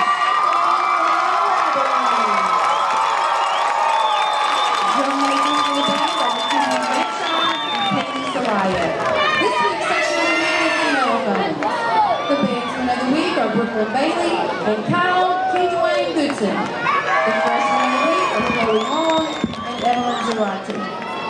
Tonight, the Big Bad Band takes you back to the days of the lawless Wild West and presents their 2024 field production, Wanted, featuring Uninvited by Alanis Morissette, and music from the good, the bad, and the ugly by Ennio Morricone, including Ecstasy of Gold, with soprano saxophone soloist KJ Smith.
Ladies and gentlemen, we have Gameday High School band, the Big Bad Band from Babylon.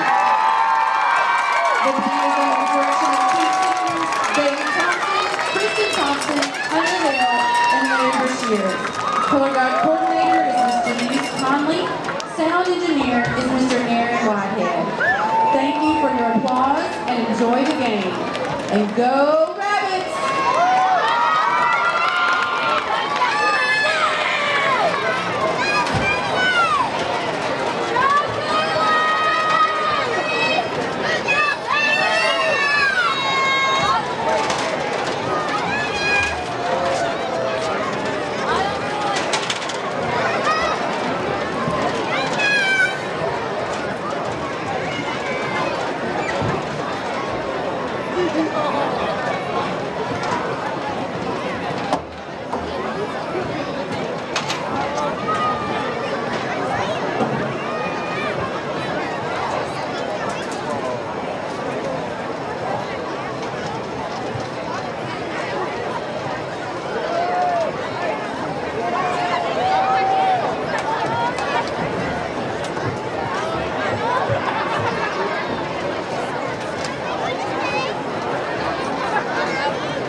Ladies and gentlemen, while we have a break in the action here, we'd like to congratulate a few other Atlanta athletic programs.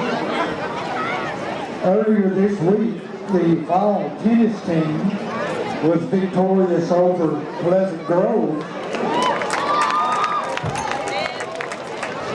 This morning, our cross-country team went to Texarkana, ran at Spring Lake Park, the Texas High meet, and both the boys and the girls cross-country teams came away with first place in that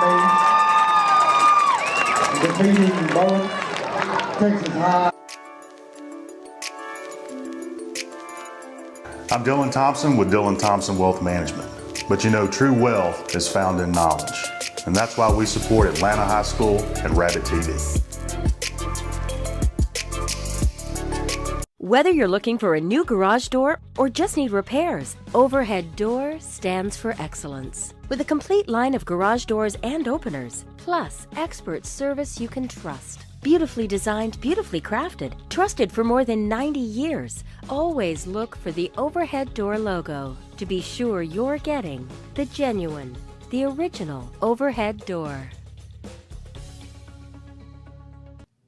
Undetected vision issues can lead to difficulties in school, hinder social interactions, and even affect their self-esteem. The good news is that there's a simple solution: regular eye checkups for your child. If a vision issue is identified, corrective measures like glasses or contact lenses can make a world of difference.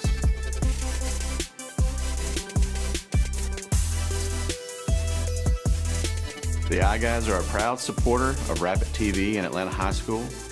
Go Rabs! Here, we provide quality materials for your dream home, and Atlanta ISD provides quality educational opportunities to help students pursue their dream futures. Red River Lumber and the Design Center is proud to be a continued supporter of Rabbit TV.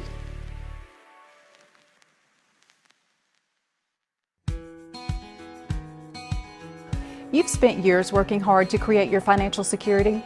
Reward yourself with a checking account designed specifically for you by a bank that shows you the outstanding level of customer service you deserve. With State Bank's Elite Checking, you can qualify for a competitive rate of interest, no monthly service fee, free checks, and superior customer service. Let State Bank be your bank for service, relationships, and living life to its fullest.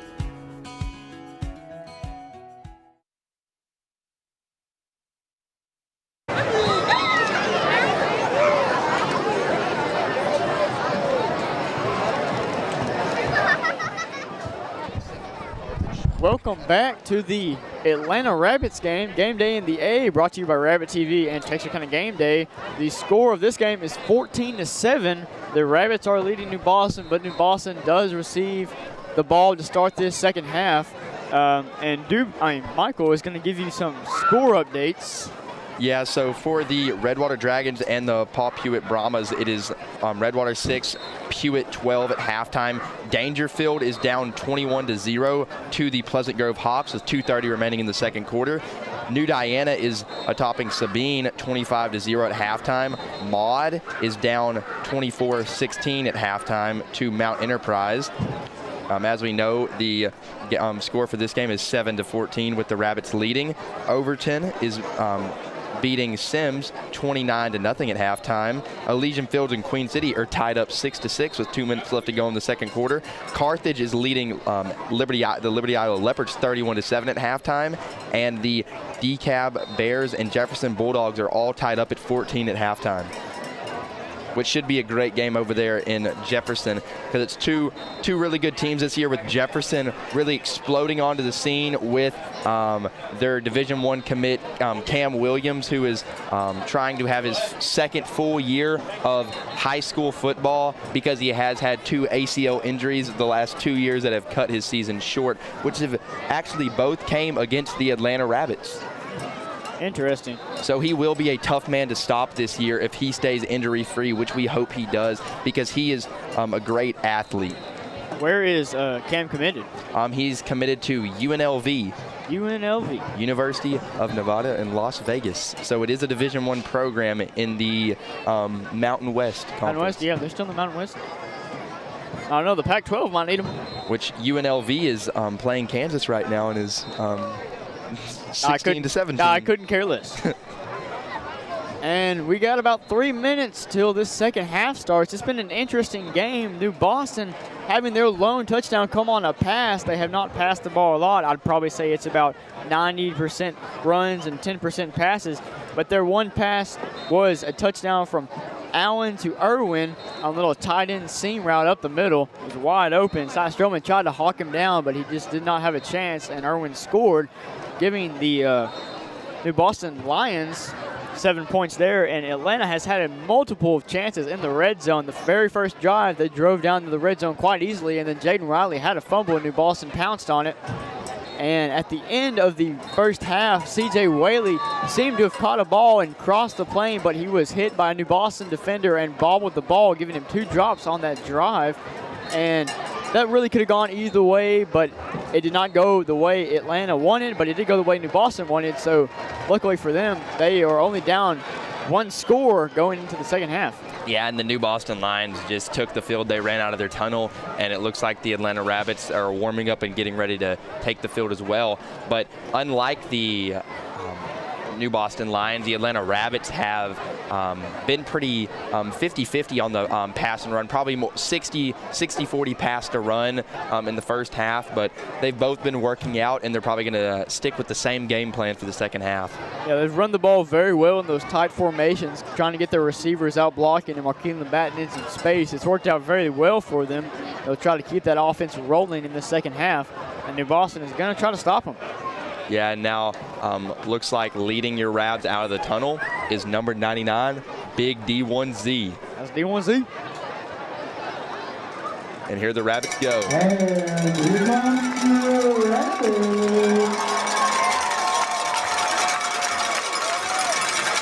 And there are still plenty of fans over here in this Atlanta section, and there's also plenty of fans in the New Boston section. Shout out to all those committed fans driving all the way from New Boston to Atlanta to watch their team play. Yeah, shout out all the fans in the stands tonight, Atlanta fans, New Boston fans, anybody that showed out today to come support their teams, which now they're probably getting huddled up down there because it's starting to get a little chilly out here. It's getting a little cool. Yeah, as the weather is in northeast Texas, it will be 100 degrees 1 second and then 70 degrees the next. It's about 77. I mean, it's some pretty good football weather. Yeah, it's dropped about 8 or 9 degrees since the start of the game, since kickoff. So I know the football players are probably feeling a little bit more comfortable, but some of these fans are probably getting a little cold now. That's Doobie. Doobie's just saying he's cold, so he's thinking everyone else is cold. But I don't blame him. I'm getting a little chilly up here too. C.J. Whaley is about to kick it off, the freshman. Yeah, and as we've seen with the Rabs, they love either kicking it deep or trying to hug the sideline with these kicks. And when they hug the sideline, they hope for a good bounce and try to pin the returning team pretty deep. And Roden, the deep returner for New Boston, was somewhat burned last time Whaley had a kick. He had to do an over-the-head catch. See what happens here. Whaley with another booming kick. Little to the right. Here's the run for New Boston. Brings it up to the 30-yard line, and he's tackled there. Yeah, another good kickoff by Whaley. With now the Lions, they don't start with bad field position, but that's right where the defense wants them. 30-yard line, bringing up this quarterback, Justin Allen, the senior, who's had a pretty good game tonight, firing up his team, has a touchdown pass. Yeah, but the Lions, they need some more explosive plays the second half if they want to keep battling like the first. And you got to get the ball to Roden, and they do here. He runs it to the left, cuts it back, goes through the middle, hits a little spin move.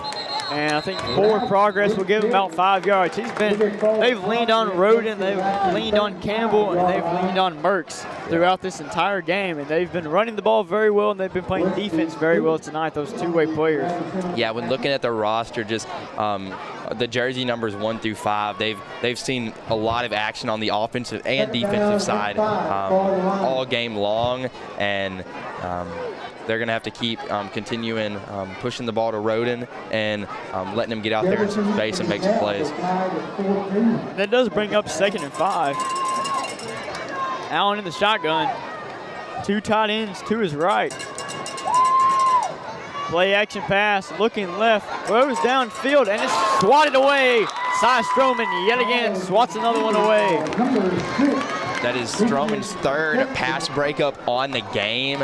I mean, I think they're going to need to start targeting somebody else because every time it's thrown to him, it's been a deflection. And yeah, it's very interesting. They're targeting the senior DB who's been on varsity for about 3 years and played really good snaps for 3 years. That's really interesting, especially when you have a freshman, number 23, T.J. Rainey, on the opposite side. They've not targeted him whatsoever, and I would imagine that would change because Cy Stroman is not budging tonight. Yeah, he's showing them why we call him side strap, man. He's keeping him strapped over there. Yes, sir. And Allen, quarterback keeper to the left. He's got some speed. It looks like he jumped over somebody. There's laundry on the field. Looks 2 like flags. Looks like it might be a holding call on the offense, and it might be coming back. I would assume it would be a hold. It was thrown in that general direction. Chase Kindred leaped over somebody to try to make a tackle. Yeah, I believe that the one of the left side linemen just held on to his block for a little bit too long and didn't let the guy get off, and so it's going to end up being a holding call right here. That's unfortunate for New Boston. Brings them to a 2nd and 15. Oh, 3rd and 15, excuse me. Yeah, and going from a 3rd and 5 to a 3rd and 15, it goes from being able to run the ball to being forced to passing the ball. Yeah.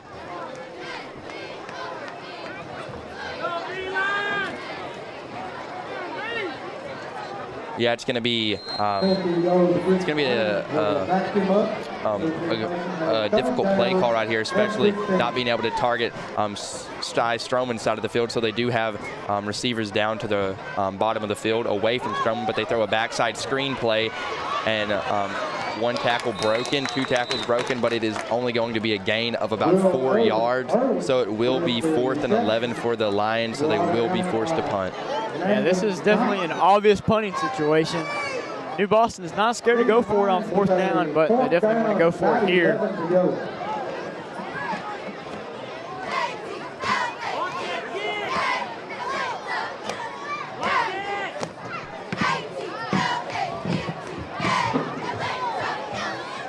New Boston with their second punt of the night. Jaden Riley, deep returner for the Ravs. Last time the kick was a low punt.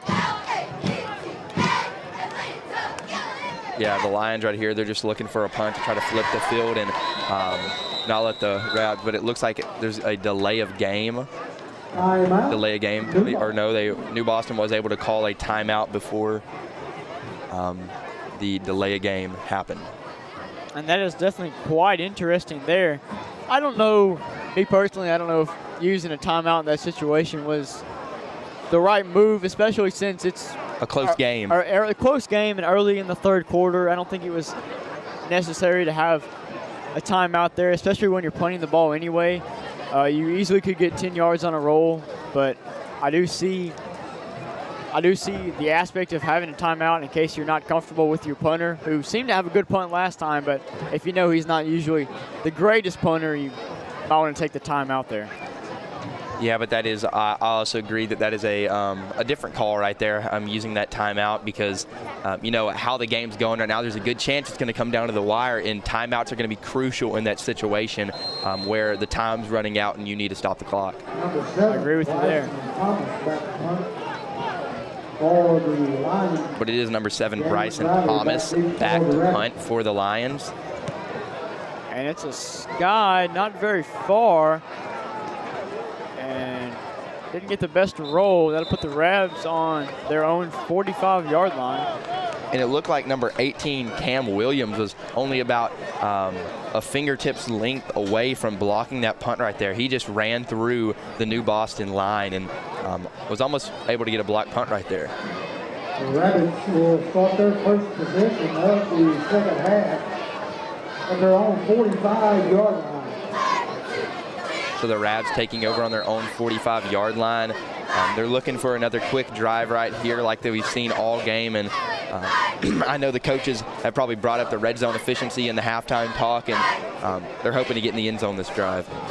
Yeah, they've not been very effective in the end zone, but they have been very effective when they hand Markeelan Batten the ball. And he's slung down by number 5, Kason Campbell. And there's a flag on the play. Flag on the play. It looks like face mask. A face mask or a horse collar tackle.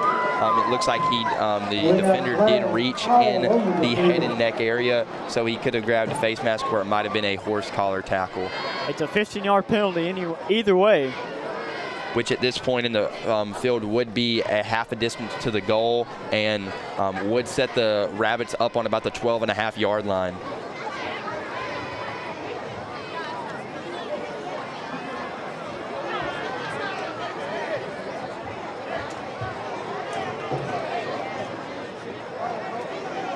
Refs are talking about it. That's one good thing that the refs have done. For a lot of big calls like this, they've got together. They've had a conversation about it to make sure that they get the call right. You got 2 penalties on the play, one against each team. Got holding on the offense on the 52. Got face mask on the defense on the 5. By rule, those 2 penalties all fit. Replay first down. And perfectly explained there by the head zebra. 2 flags on the play, one for the offense, one for the defense, so it does offset. Replay first down, wiping away a very long run for Markeelan Batten. It looks like he was trying to run all the way to Rabbit Patch. Yeah. You know, since they're open till midnight tonight, swing on by and get you some snacks and some food. Yeah, you know, I guess that's one thing they're going to be doing all football season for the Atlanta home games. They are going to be staying open till midnight, so all the fans will have another food option and not just Whataburger.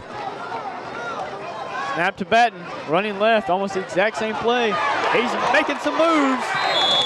Same play, same result. Might have not been as many yards, but that play has been working all night long, and Batten has to be close to averaging 10 to 15 yards a carry at this point. It's got to be. He had a 14-yard carry there. Got to be happy with that one.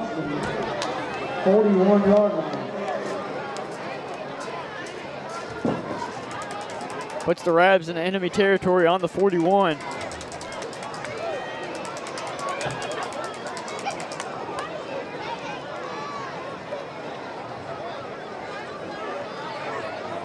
Looks like a pass here. Peyton Harrison looking right. And he does throw right to Whaley. And wow, it is caught by Whaley. Big man catch for big man, number 3, C.J. Whaley, on his head. By C.J. Whaley. Freshman wide receiver for the Rabbits. Here's the replay. There's the throw. C.J. Whaley said, give me that. On number 5, Kason Campbell's head. Big dude, strong hands right there. You know, he didn't get the touchdown at the end of the first half, and he had 2 drops on that possession, so he's looking to capitalize on that play. That was a grown man catch. Hand off to Batten. Oh, he's tackled in the backfield. Never had any room. Number 3, Ashton Roden. Gave the incomplete sign after he made tackle for loss. I've never seen that one before. I've never seen that celebration before. 4-yard loss. Second down and 4. But hey, you can do whatever you want when you get a 4-yard TFL. Yeah, especially on Batten, who I don't think he's been tackled for loss all game. He's had all of his yards have been 10-plus positive plays. You know, that'll drop his average to about 11 yards to carry. Here we go. 2 running backs in the backfield. Looks like a pass. Never mind. Hand off to Cartier Range to the right. Oh, and he slips down. That's unfortunate for Range. Hopefully he's okay. Looks to be fine. And that'll bring up 3rd and forever.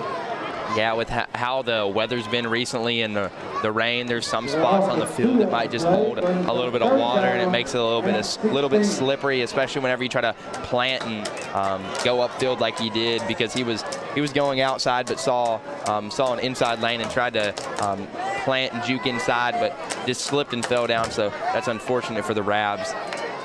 3rd and 16. Definitely a passing situation here. Harrison's got 3 receivers to his left, 1 to his right. Batten in the backfield. Here's the snap. Harrison looking left. Throws. Jaden Riley wide open. Touchdown. Number 7, Jaden Riley just beat his man off the mark. Beat number 3, Ashton Roden. You have to wonder if the fatigue is catching up with him. Playing 2 ways all day tonight. And that is just a great throw, great catch, great touchdown for the Rabbits. 28 yards. Yeah, I mean, whenever you're that wide open, there was either some miscommunication that happened on that play, or the player was just so tired that he just gave up. But great pass by Harrison, great catch by Riley, and another Rabbit touchdown. And Whaley, who set up that touchdown, gets the kickoff. It was a bad hold, and it somehow sneaks through the uprights. So that brings the score 21-7, Rabs lead. And here is the touchdown pass thrown to Jalen Riley. Look at that camera. Just great catch by Riley, using his body to his advantage. And that has to be a big catch for Riley there, especially dealing with a few drop issues, a few fumble issues. That has to be a great confidence booster for Riley. Especially on 3rd and 16, and they weren't in the red zone that time, but that was a red zone seeking drive. They were right outside the red zone, and just being able to get a touchdown on the board in that situation is a positive for the offense, and I know the coaches are really happy with that outcome. And you know, that's what I really don't understand is New Boston seemed to be playing somewhat of a press man, and it's 3rd and 16. You know they're going to go for a deep pass, so maybe play 6 or 7 yards off the ball, maybe have a little drop back zone, like 2-man action, but they went for man on man, and they certainly paid for it there.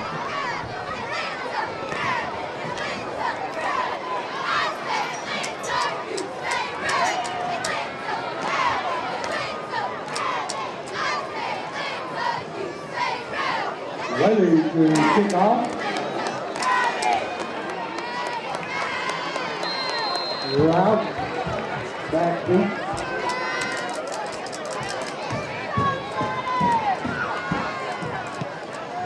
There's the booming kick from Whaley.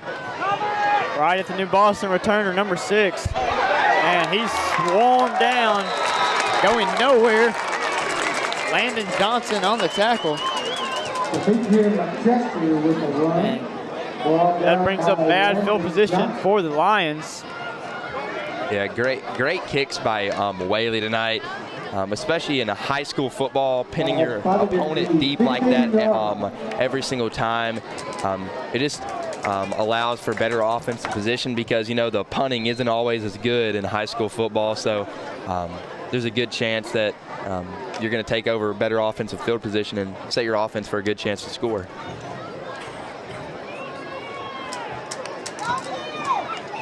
And here's the handoff to the fullback up the middle, and Chase Kindred said, no, sir, you're not going anywhere. 3-yard gain for the Lions there.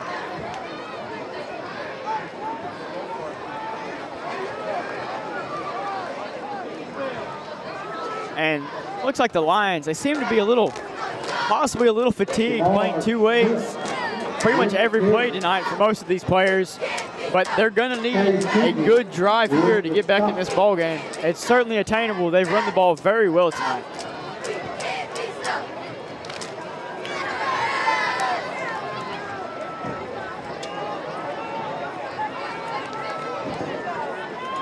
I formation for the Lions. Allen under center. Hands it off. Up the middle, number 3, Roden. And it takes 27 Rabbits to bring him down. He's still on his feet. Oh, he's finally taken down by number 13, Peyton Linwood, and 11, Cy Stroman. What a run from Roden there. Yeah, great run. I mean, he just started going downhill, and he was not planning on stopping. It took, I think he might have broke 5 or 6 tackles on that play, and it took about 10 Rabbits to bring him down. But just like you were saying earlier with how they looked like they were feeling a little fatigue, if you look at the sidelines, the Lions only have 10 extra guys on the sideline, where the Rabbits have 35 or 34. So they have triple as many guys on the sideline. So the depth that they have is really showing right now. And here's a pitch to Roden, left side. Oh, and he's hitting the backfield, but it doesn't matter. He's still going. First down, goes out of bounds, and there's a flag on the play. It possibly was a hold, I believe, on number 21, Bo Daniel. Yeah, it looked like number 21 kind of just fell on top of his man, which did prevent him from pursuing the tackle. And I think Roden knew it, so he just kind of stepped out of bounds and knew it was getting called back. And just those little plays like that turn into drive killers, especially after you had a great run from Roden. It seemed that hold was 8 yards, like, up the field. It wasn't at the line of scrimmage, but it's bringing the Boston Lions back here. Yeah, and especially when your guys are fatigued and having to go on both sides of the ball.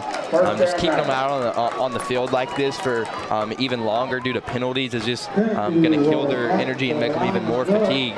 And those are just plays in a close game like this that you cannot be making. What the penalty was from the spot of the foul, so it does bring up first and 9 here. I formation, a little strong. Allen under center. Flips it to the running back, stops on a dime, hits a spin move for about a 2-yard gain. And that play right there that the defense made is exactly what the Raps struggled with in the first game of the season with PG. An outside run, and they had no one setting the edge, forcing it back inside. But right there, as you saw, multiple Rabbits set the edge right there and forced the back to cut back inside to be met by 3 or 4 more Raps. So it's just an easy tackle instead of a 20-yard gain. The pursuit from the Rabbits tonight seems greatly much better than it was against the PG game 2 weeks ago. Yeah, and that also comes with the confidence that they have right now, leading by 2 touchdowns right now. And up the middle, number 1 had a little fake out. Adrian Mertz with the big run. Allen faked the pitch to number 6, McChester, and McChester did a little, almost a jumping jack, looked like, and it was a big run for Mertz there. Great play call, great play design, got the Rabbits, caught him looking in the backfield. Yeah, just a confusing play right there. I've never seen a back just jump up in the air. I've seen fake tosses before, but just jumping up in the air and catching the defensive off guard by doing that. Never seen that before, but it worked out. It looks like he was doing a dance move. Here we go, Allen under center, brings a man in motion, hands it off to Mertz. Going on the left edge, he's got some speed, he's got some room to run. About an 8-yard run for Mertz there. These running backs for New Boston have been running the ball very well tonight on the edge. And this is what the Lions have been looking for, getting positive plays every single play. You know, that penalty held them back a little bit, but they were able to have a few break-off plays since then, and they've been able to work back down the field to where they were earlier. And I know they're really just trying to get in the end zone right now. And this brings up 2nd and 2 to go on the Atlanta 38-yard line. And we have to assume that the Lions are going to keep running the ball because their run game right now is almost unstoppable. Exactly. Why would you stop? If it ain't broke, don't fix it. But it was broken there. A broken play turns into something. Oh, my goodness. McChester said, I will not stop. You're going to have to make me stop. There seemed to be 4 Rabbits crowding McChester there, but he just kept those legs tugging and got the first down for his Lions. What a play there by McChester. Yeah, and he was getting drove back for a good bit. I thought the refs were going to call it dead and just give him his forward progress, but he was able to spin off of that and get a first down. He went from a gain of nothing to a gain of about 10 yards. Yeah, about 10 yards. And that's a big play for the Lions there. And you have to assume they're going to run it again with McChester. And they do. Toss left. He steps on the brakes. Looks like a hold. Number 60 on Big Wesley. Number 75, Wesley Stewart, seemed to be getting hold by 60, the center, Bryce McBee. It also appears there might have been a hold by number 40, which I believe was the on the tied in on the edge. It looks like he just had his arms a little bit too wide and slung his guy, preventing him from making the tackle.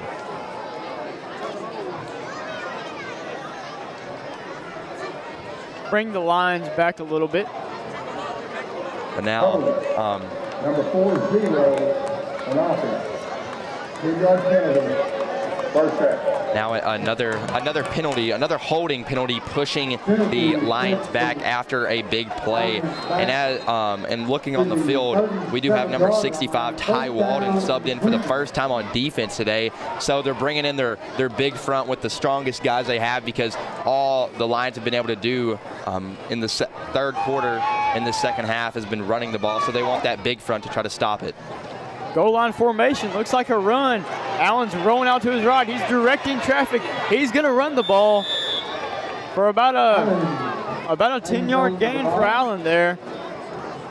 Yeah, a little boot play right there, but it looked like Allen had the idea set on running the entire time. I don't think he didn't see any open receivers, and he just decided he had to take an angle to get out of bounds. Hey, that was definitely a good play call by the Lions there, but it was honestly really good defense for the Rabbits, especially in that packed formation that the Lions were in. You had to assume it was a run, but the Rabbits were not caught in the backfield looking for the run. They were prepared for the pass. I imagine Allen thought there'd be some wide open receivers, but that was good defense by the Rabbits. And there's 2 backs in the backfield now, 2 receivers to his left, 1 to the right. Allen in the shotgun. There's the snap. Screen pass to number 21, and it's broken up. Guess who? Cy Stroman on the coverage again. I do not know why they keep testing Cy Stroman. He's been clamped all night. Yeah, another pass defended on the night. Wasn't a pass breakup, but still a great play by Stroman. At one point, they just need to tell the quarterback, if you see 2 ones, don't throw that way, because Cy Stroman is on lock tonight with the straps and is not allowed to catch all game. And I know that's his goal for the game, to maybe get a pick, some more pass breakups, and allow 0 catches on the night. 5 seconds on the play clock. The Lions trying to get a play call in here. 3 seconds, and they're gonna use a timeout. I think they had time to get it off, but that will be the Boston's second timeout of the third quarter, bringing them to 1 timeout left. Yeah, that situation right there, I understand a timeout, because you don't want to be on 3rd and 21 in that situation, because 3rd and 16 is a lot more favorable, even though you have a lot more to go. Whenever you have such a long conversion, adding an extra 5 yards makes it even more improbable to get. Last time we saw a 3rd and 16 in enemy territory was the Rabbits. Peyton Harrison throwing a touchdown to Jaden Riley. That was the latest. That was the last score of the game. The Lions are going to try to replicate that here. possibly with a pass, most likely a pass. It is 3rd and 16. Or maybe they would like a run to set up a 4th down. And one thing I feel like the Rapids are going to do that the Lions didn't, they're going to be playing the sticks right here because they know if there's a 4th and short that they can stop the run because they have consistently stopped it on 4th and short all game. So let's see what the Raps run right here. But you do have Roden back in the backfield, and they give it to their back. Left edge, he runs up, passing some blockers, hits a spin move. Bring him to about 4th and 7. Tackled to the ground by number 32, Keaton Kinney. 25-yard line. 4th and 9, excuse me. Yeah, now 4th and 9, it has to be a pass situation with only, I believe, two or three pass completions on the night, with one being a big breakaway touchdown and the rest being screen passes. You have to assume that the Rabs are going to be on lock right here too. Looks like they're in shotgun. Allen with the snap, looking right. He throws it to number 22. He's got to make a move. He goes upfield, and he lays the boom on Peyton Harrison. Did he get the first down? Yes, sir, he did. That'll bring it 1st down. Good play there. Yeah, first down to about the 21-yard line. It was 4th and 9, a gain of about 11 by the receiver, and that was just a great play by the receiver or the running back to be able to get out there and run by some guys. That's a great play from Jomar Smith. I assumed he looked like he was going to go right, but he saw there was so much room in the middle of the field. He just ran there and then laid the boom on Peyton Harrison. He picked up a 1st down. And Lions back in their I formation. And looks like Atlanta's going to use a timeout here. Looks like some personnel issues. And we'll be right back after this commercial break. Undetected vision issues can lead to difficulties in school, hinder social interactions, and even affect their self-esteem. The good news is that there's a simple solution: regular eye checkups for your child. If a vision issue is identified, corrective measures like glasses or contact lenses can make a world of difference.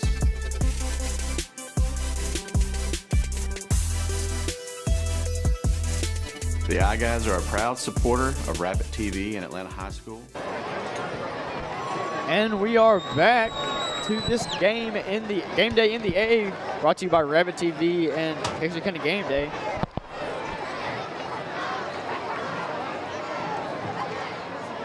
So now 1st and 10 from the 21-yard line. It's going to be a run. And off to Roden. Left. Oh, and looks like Roden fumbled.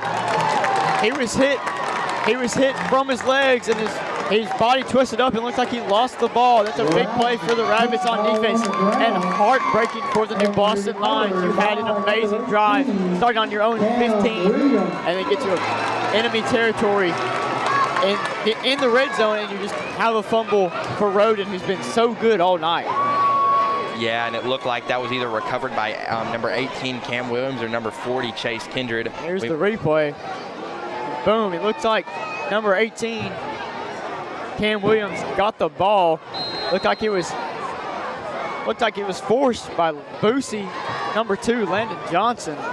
Yeah, which I believe Boosie, he does have another forced fumble on the year, so that is number 2, and that would be Cam Williams' first recovery, or first fumble recovery of the night and the season. And this is Peyton Harrison handing off to Markeelan Batten, but he's slung down in the backfield, number 4. Also the tight end, Will Irwin, has a touchdown catch on the night, and he also has a few tackles for loss.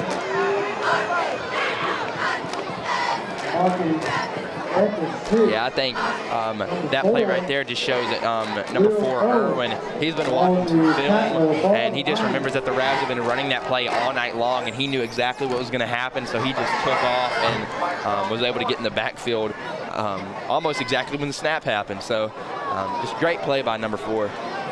And it seems like the play clock is 1 second faster than the play clock was 1 second slower than 1 second faster than the play clock was 1 second slower than the clock. You know what, we're going to commercial. You've spent years working hard to create your financial security. Reward yourself with a checking account designed specifically for you by a bank that shows you the outstanding level of customer service you deserve. With State Bank's Elite Checking, you can qualify for a competitive rate of interest, no monthly service fee, free checks, and superior customer service. Let State Bank be your bank for service, relationships, and living life to its fullest. Here, we provide quality materials for your dream home, and Atlanta ISD provides quality educational opportunities to help students pursue their dream futures. Red River Lumber and the Design Center is proud to be a continued supporter of Rabbit TV. Undetected vision issues can lead to difficulties in school, hinder social interactions, and even affect their self-esteem. The good news is that there's a simple solution: regular eye checkups for your child. If a vision issue is identified, corrective measures like glasses or contact lenses can make a world of difference.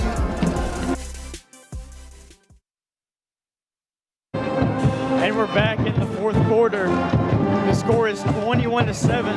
The Atlanta Rabbits lead the New Boston Lions.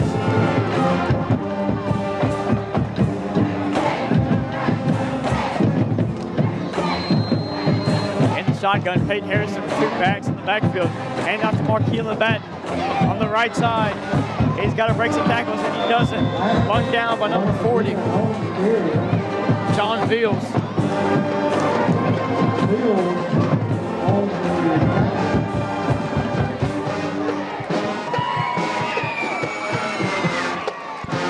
And this brings up a 3rd and long for the Rabs.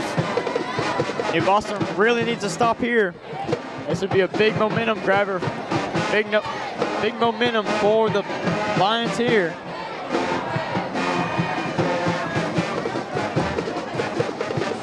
Yeah, in a situation right here, you just have to get yards because punting from this situation is always dangerous and would give the Lions a looks like they're going to throw it. Peyton Harrison looking left. Pump fake. He's got room to run. Oh, and he slides down. Possibly hit late, but there is no flag. It'll bring up 4th and about 6. And Atlanta is sending out the punt team. Definitely the smart play call there. Leaving about 3 yards to go for the first down. It puts some punt formation. Harrison drops back to punt.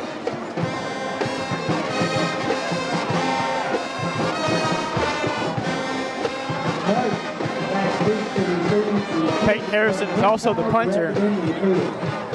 Looks like number 4, Caleb Francisco, forgot he was on the punt team. There's the snap. Oh, and Coach Tyler Morton calls it timeout. Was a pretty good punt, though, even though a timeout was called. I don't necessarily understand why there was a timeout. Maybe there was something he didn't like.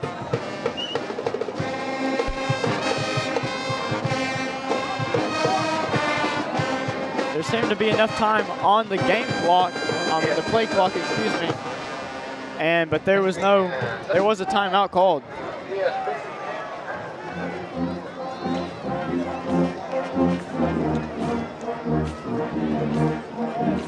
If you're New Boston here, you would love to get a blocked punt in this situation.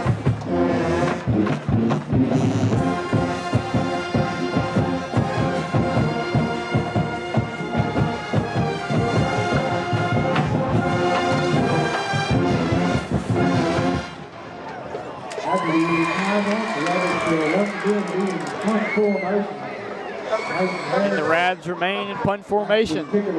Both teams have 1 timeout remaining with 10:23 to play in the 4th quarter. Harrison the punter. It's a good snap. Good punt by Harrison. High punt. Got a nice little roll. Put New Boston on their own 47-yard line, excuse me. 47-yard line of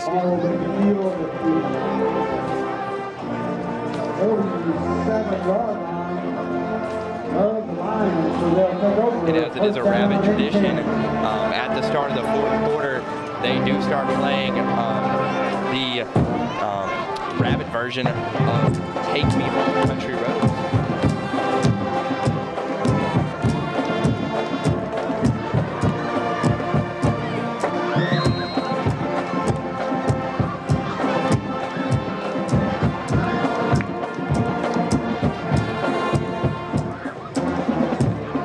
I formation. Allen under center. Takes the flip. Hands it off to number 1 Mertz.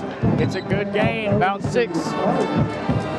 That fake flip has worked very well tonight for the Lions.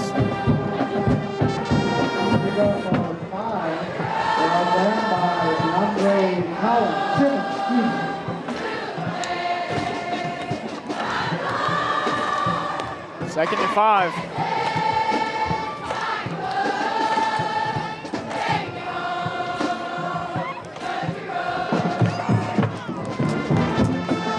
I formation yet again. Rode into the backfield. Handed off to the fullback. And he goes nowhere. No gain on the play.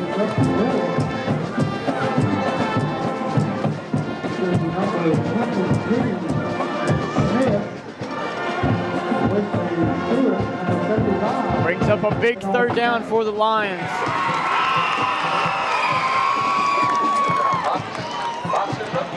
They really need to score on this drive. Yeah, as the time winds down, less and less possessions are going to be possible for the Lions. So they really need a first down right here to try to put themselves in a position to score. It's like a play action. He's sacked. He sacks Dalen Collins, the sophomore. Big sack for the Rabs. Oh, and there's a flag on the play. The flag was so late. I believe it's going to be an unsportsmanlike penalty. I am not entirely sure.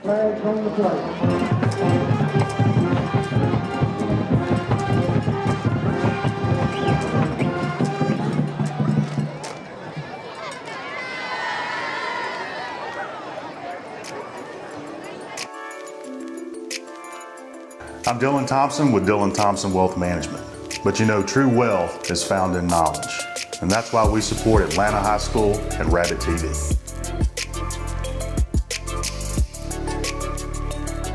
Whether you're looking for a new garage door or just need repairs, Overhead Door stands for excellence. With a complete line of garage doors and openers, plus expert service you can trust. Beautifully designed, beautifully crafted, trusted for more than 90 years. Always look for the Overhead Door logo to be sure you're getting the genuine, the original Overhead Door.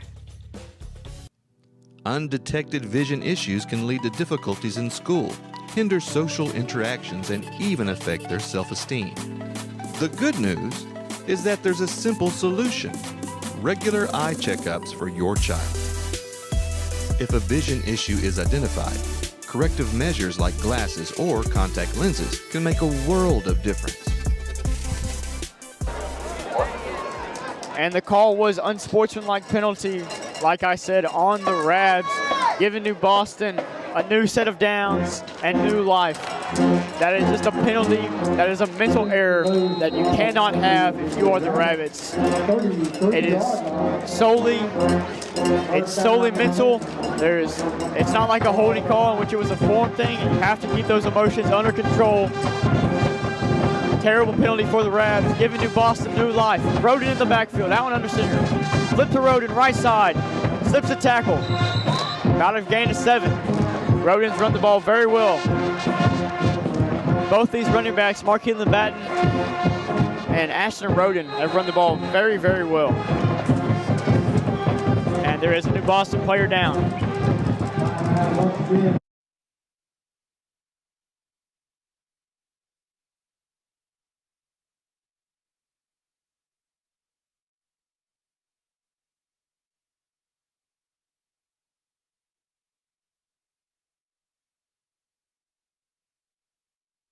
Whether you're looking for a new garage door or just need repairs, Overhead Door stands for excellence. With a complete line of garage doors and openers, plus expert service you can trust. Beautifully designed, beautifully crafted, trusted for more than 90 years. Always look for the Overhead Door logo to be sure you're getting the genuine, the original Overhead Door.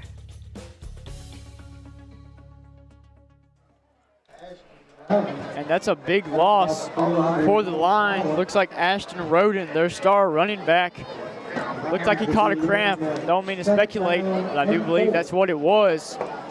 On the 27-yard line. But their running back core is pretty deep. Got number 6, McChester, who did have a few big runs on a previous Lion drive. Looks like a straight-up quarterback keeper on 2nd and 4. And he's slung down, no gain. Yeah, it looked like it was just a little QB blast from under center, but he was met by number 32, Big Keaton Kinney, and I don't think anybody on the field tonight can run through that big man Keaton Kinney. No, I don't think they can either. It's basically like running into a brick wall, but it pushes back, and that's what happened. Definitely does. I remember 7th grade practice squad. I was running back. I went up against Keaton Kinney. Not my smartest decision. Here we go, 3rd and 4.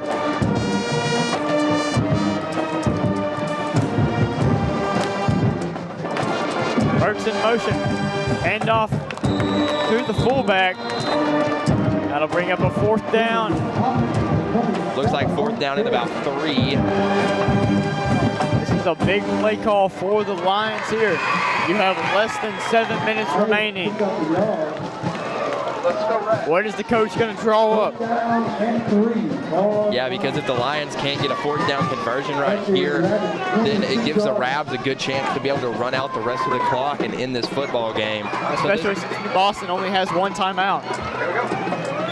So this is a all or nothing play right here, and the Rabbits will be calling a timeout because this is the biggest play in this game up to this point.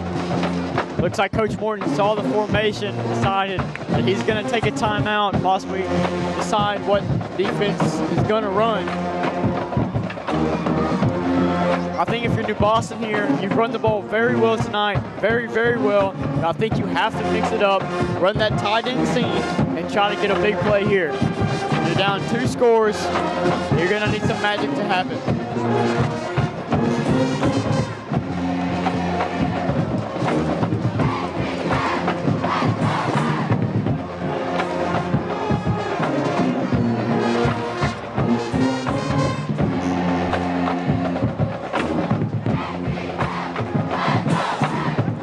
And shout out to both the cheerleading squads tonight, the Atlanta cheerleaders put in some hard work out there, and the New Boston cheerleaders supporting their team. 4th and 3. Allen under center. Biggest play thus far. Here's the snap. Pitch to McChester. He's got to run, but he's tackled in the backfield. He's still on his feet, and he's tackled by the Rabs. Turnover on downs. Big play there for the Rabbit defense, possibly sealing this game. And who other than number 18, Cam Williams, in the backfield, forcing the back to try to cut back and run into a pool of Rabbits, or should I say a fluffle. If you're unaware, a fluffle is a group of rabbits. 33-yard line. 1st down, 10 for the Rabbits.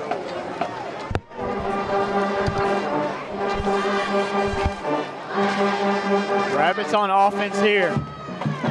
Harrison the shotgun. Batten is the back. Hand off to Batten up the middle. He's got space. He's got room to run. Nice 16-yard run by Markeelan Batten. Another great run by Batten. I mean, it's almost every time the ball gets in his hands, it's a 1st down.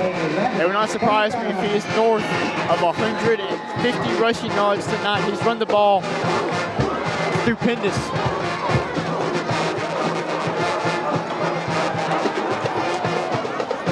Atlanta letting this clock tick down.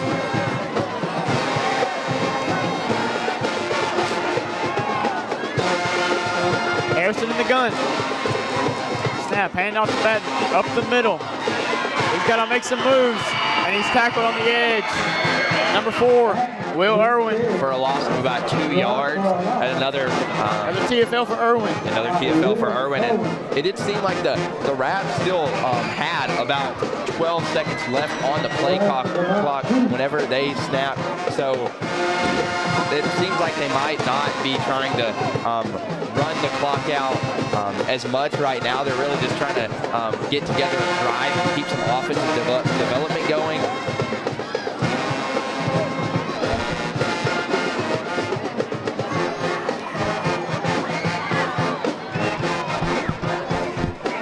Here we go. 2nd and 12. And up to Marshawn Woodbury up the middle. And he's tackled hard by number 23, Eshawn McDade. That'll bring up a quick 3rd down.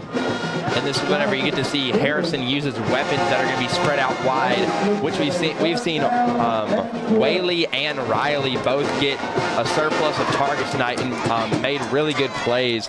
But you also have guys like Braylon Rowe that can get out there and he can burn a guy, or he can go up and moss on somebody. And I do believe Braylon Rowe is catchless tonight. I believe he has 1 target. Big receiver in this Atlanta scheme. The last thing you need for Atlanta is an interception. But you cannot have an interception here. The last thing that can happen, Peyton Harrison has to make a tackle, and he does. Number 54, Eli Walker, and I spoke it into existence for the new Boston Lions. The last thing they needed is an interception, and they threw a screen pass, and it was intercepted. That's a mental error by Harrison, the quarterback. That senior's got to know. Here's the play. Harrison throws, just caught. Straight. Play by number 54. I mean, I'm kind of confused. Did Harrison not see him, or was it just that he was able to jump up? Because it was a low screen pass. Because as we've seen in the past, on the screen passes, Harrison puts a lot of loft on it, because especially against Pleasant Grove, whenever they were playing against D linemen that were 6'5" plus, they had to throw the ball up and get some loft on those screen passes. So that's just a mental error by Harrison, throwing it straight to the defender. And we got to see that big boy number 54 run, and man, it was fun to watch. That boy ran like he never touched a football in his life. Allen's in trouble. He's got to throw it to the right flat. Receiver makes a move. Gets about a 6-yard gain. Good run, good throw. Good play for the New Boston. Had a fumble recovery on the night earlier in the game on the first drive, where there was a fumble by Jaden Riley. And so now he has a fumble recovery and an interception on the night. So I know whenever he goes back to school on Monday, people are going to be talking about that INT, because you never see D linemen get picks. Offense. Allen in the gun. 2 receivers left, 2 right. Here's the snap. Oh, run up the middle. Justin Allen. Yes, sir. Touchdown. Number 2, the senior. One of the first QB keepers of the night that went for positive yards, and it did end up in a New Boston Lion touchdown. So great play call by the Lions head coach. And now the Lions are attempting a PAT to cut the score to only, or the Rabbit lead to only 7 points. And it was a good hold, good kick last time. New Boston wants it again here. PAT, good hold, good kick, great kick, booming kick. It's good. What a boot. That might have been good from 35. Here's the touchdown run. Looks almost like just straight up QB keeper, and he had room to run, and he is hyped up about it. Yeah, and on that replay, you can see number 54, Eli Walker, the guy that got the interception to set up that drive. He was holding his block good and blocking for his QB downfield and allowed him to get in the end zone. This is an interesting situation for the Lions. You are down 7 with 3 minutes and 7 seconds remaining, but you only have 1 timeout. I wonder if they will go onside kick, or if they're going to try to trust their defense to get a quick stop here. I almost believe it has to be an onside kick, because you can easily have some runs and you only have 1 timeout, so that clock is going to deplete quickly. And with the way the Ravs have been running the ball, it's easy. They can easily get a first down on the first run they have. Yeah, and I also agree that an onside kick would be the right play call right here, because how the Rabs have been playing, really the only part of the field they have to defend is from where they get the onside kick to the red zone, because the Rabs have not been able to move it inside of the red zone. So they're basically shortening the field if they do an onside kick, but shortening it for their own gain. I agree with you there, but Whaley is a good kicker. He can easily hit one from 30 yards. We'll see what they do here. Looking like they're lining up to kick it deep. But I know that New Boston coach is definitely regretting using some of those timeouts now, because like you said, only one timeout with 3 minutes left to go in the game is just unfortunate. And it's a booming kick. Braylon Rowe has it. He's going to try to run it up. He's got some room to run. He's got ample room to run. He tries to make a man miss, but he cannot. Number 21 throws him out of bounds. He had one man to beat, and if he would have beaten that man, it was lights over. Braylon Rowe would have had a touchdown. Good tackle, number 21, Bo Daniel. Yeah, the Rabbit return team right there, they look like the pancake squad. They were putting all of their guys just on the ground. They were laying the boom right there, just opening up a lane for Braylon Rowe to get through, and he only had one more man to beat, and if he got by number 21, it would have been a Rabbit touchdown. They wanted some pancakes, going to IHOP. Yeah, I think Braylon Rowe, you know, he hasn't had I think it was his first touch on the night all game. So, you know, his legs were warm and he was just ready to take off. And he was trying to get to that end zone. Here's the run for Batten. Looks about a gain of 1. It looks like the Lions are not using their timeout yet. They're going to try to wait, most likely until a third down situation to use their timeout. I think that's smart. And this Atlanta band is getting fired up. The New Boston band is getting fired up. Everybody's fired up in this football game. Yeah, but in this situation right here, a first down that basically seals the game for the Rabbits. So I wonder if they'll keep it on the ground. It looks like, is that Riley? Yeah, Riley in the Wildcat formation, motioned over the receiver, and Riley up the middle with the run. It is going to be a Rabbit first down. It'll be a Rabbit first down. 25-yard line, slung down at the 20-yard line, and he stayed in bounds. That's such smart football. Jaden Riley, the junior, using that experience to his advantage.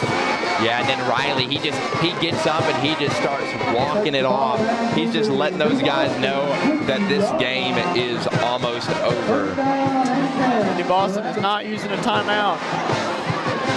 They've got 1 remaining.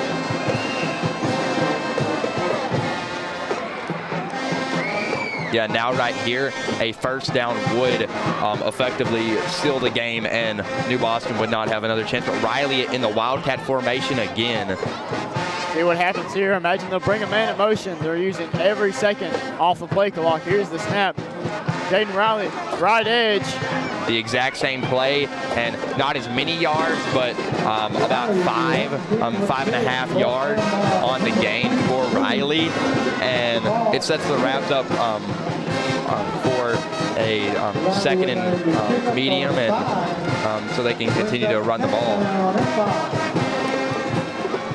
The Lions are still yet to use their final timeout, most likely opting to use it if a fourth down arises, but let's see what the Rabs draw up right here. It looks like they are keeping Riley at the quarterback position. And why would they not? It's been working very well. They'll bring a man in motion. And this is the time that I could see them actually hand the ball off, you know, get something a little different going, but they're going to keep the same thing going. Straight up the middle, and he runs into his own blocker. It's like a gain of 2. Imagine they need it. New Boston needs to use their timeout here, and they do. Seeing as there's only 35 seconds left on the clock, and the play clock is the play clock could run out if it seems like the Rabs, all they have to do is kneel it, and the game will be over. The game is pretty much in the books. But I have a feeling the Rabs are just gonna run a play and try to get a first down right here and just seal the game by getting a first down. I would just QB kneel it. You have no reason to run a play. It is third down. The play clock is 40 seconds. You have 35 seconds remaining. You take a kneel and you end this game, this hard-fought game for the Rabbits, and they will end up winning this game. Yeah, it seems like Harrison is walking up to the quarterback position under center, and they will be being in victory formation with Rowe and Riley kneeling beside him. He's going to need a clean snap transfer. We have a great camera angle for you here. Yep. You have number 77, Chris Hell, to number 0, Peyton Harrison, and for the kneel, and this game is over because there's 40 seconds left on the play clock and 20 on the game clock. So this game will run out of time. That will end it, folks. That means the Rabs win this game and move to 2-1, and the New Boston Lions lose, unfortunately, moving them to 0-2. Great, hard-fought game for both these teams, and we, of course, would like to thank all of our sponsors: Dylan Thompson Wealth Management, the iGuys of TXK, Red River Lumber, Price Hardware, the Rabbit Patch, which is open till midnight, and Terry's Treasures. And we also want to thank Rabbit TV, Mr. Whitehead, Texas County Gameday. Just thank everyone for their participation in this stream. It was a really good game. Harrison, I feel like, played a good game. A costly interception near the end of the game, but it didn't end up biting them, but they still got the win. Marquis Labatt had a tremendous game, probably rushing north of 175 yards. Yeah, and I think that if we were to give an Offensive Player of the Game award, this game it would go to Marquis Labatt and the Atlanta offensive line and receivers for the great blocks that they set up for Batten. And then on the defensive side, I mean, there were guys going crazy every play, but it has to be between Cam Williams and Cy Stroman, with Cam Williams being in the backfield every play and Cy Stroman being targeted 5 or 6 times and allowing 0 receptions. Just a great play, or just a great game by Cy Stroman and the entire Atlanta defense. And next week, the New Boston Lions will be going away, taking on Grace Community, and the Atlanta Rabbits will be away, taking on the Mount Vernon in Mount Vernon. So we hope to see fans show out at both of those games for your New Boston Lions and your Atlanta Rabbits. And we'd like to thank you all for watching Rabbit TV. My name is Will Davis. And mine is Michael Dubuson. And we'll see you next time.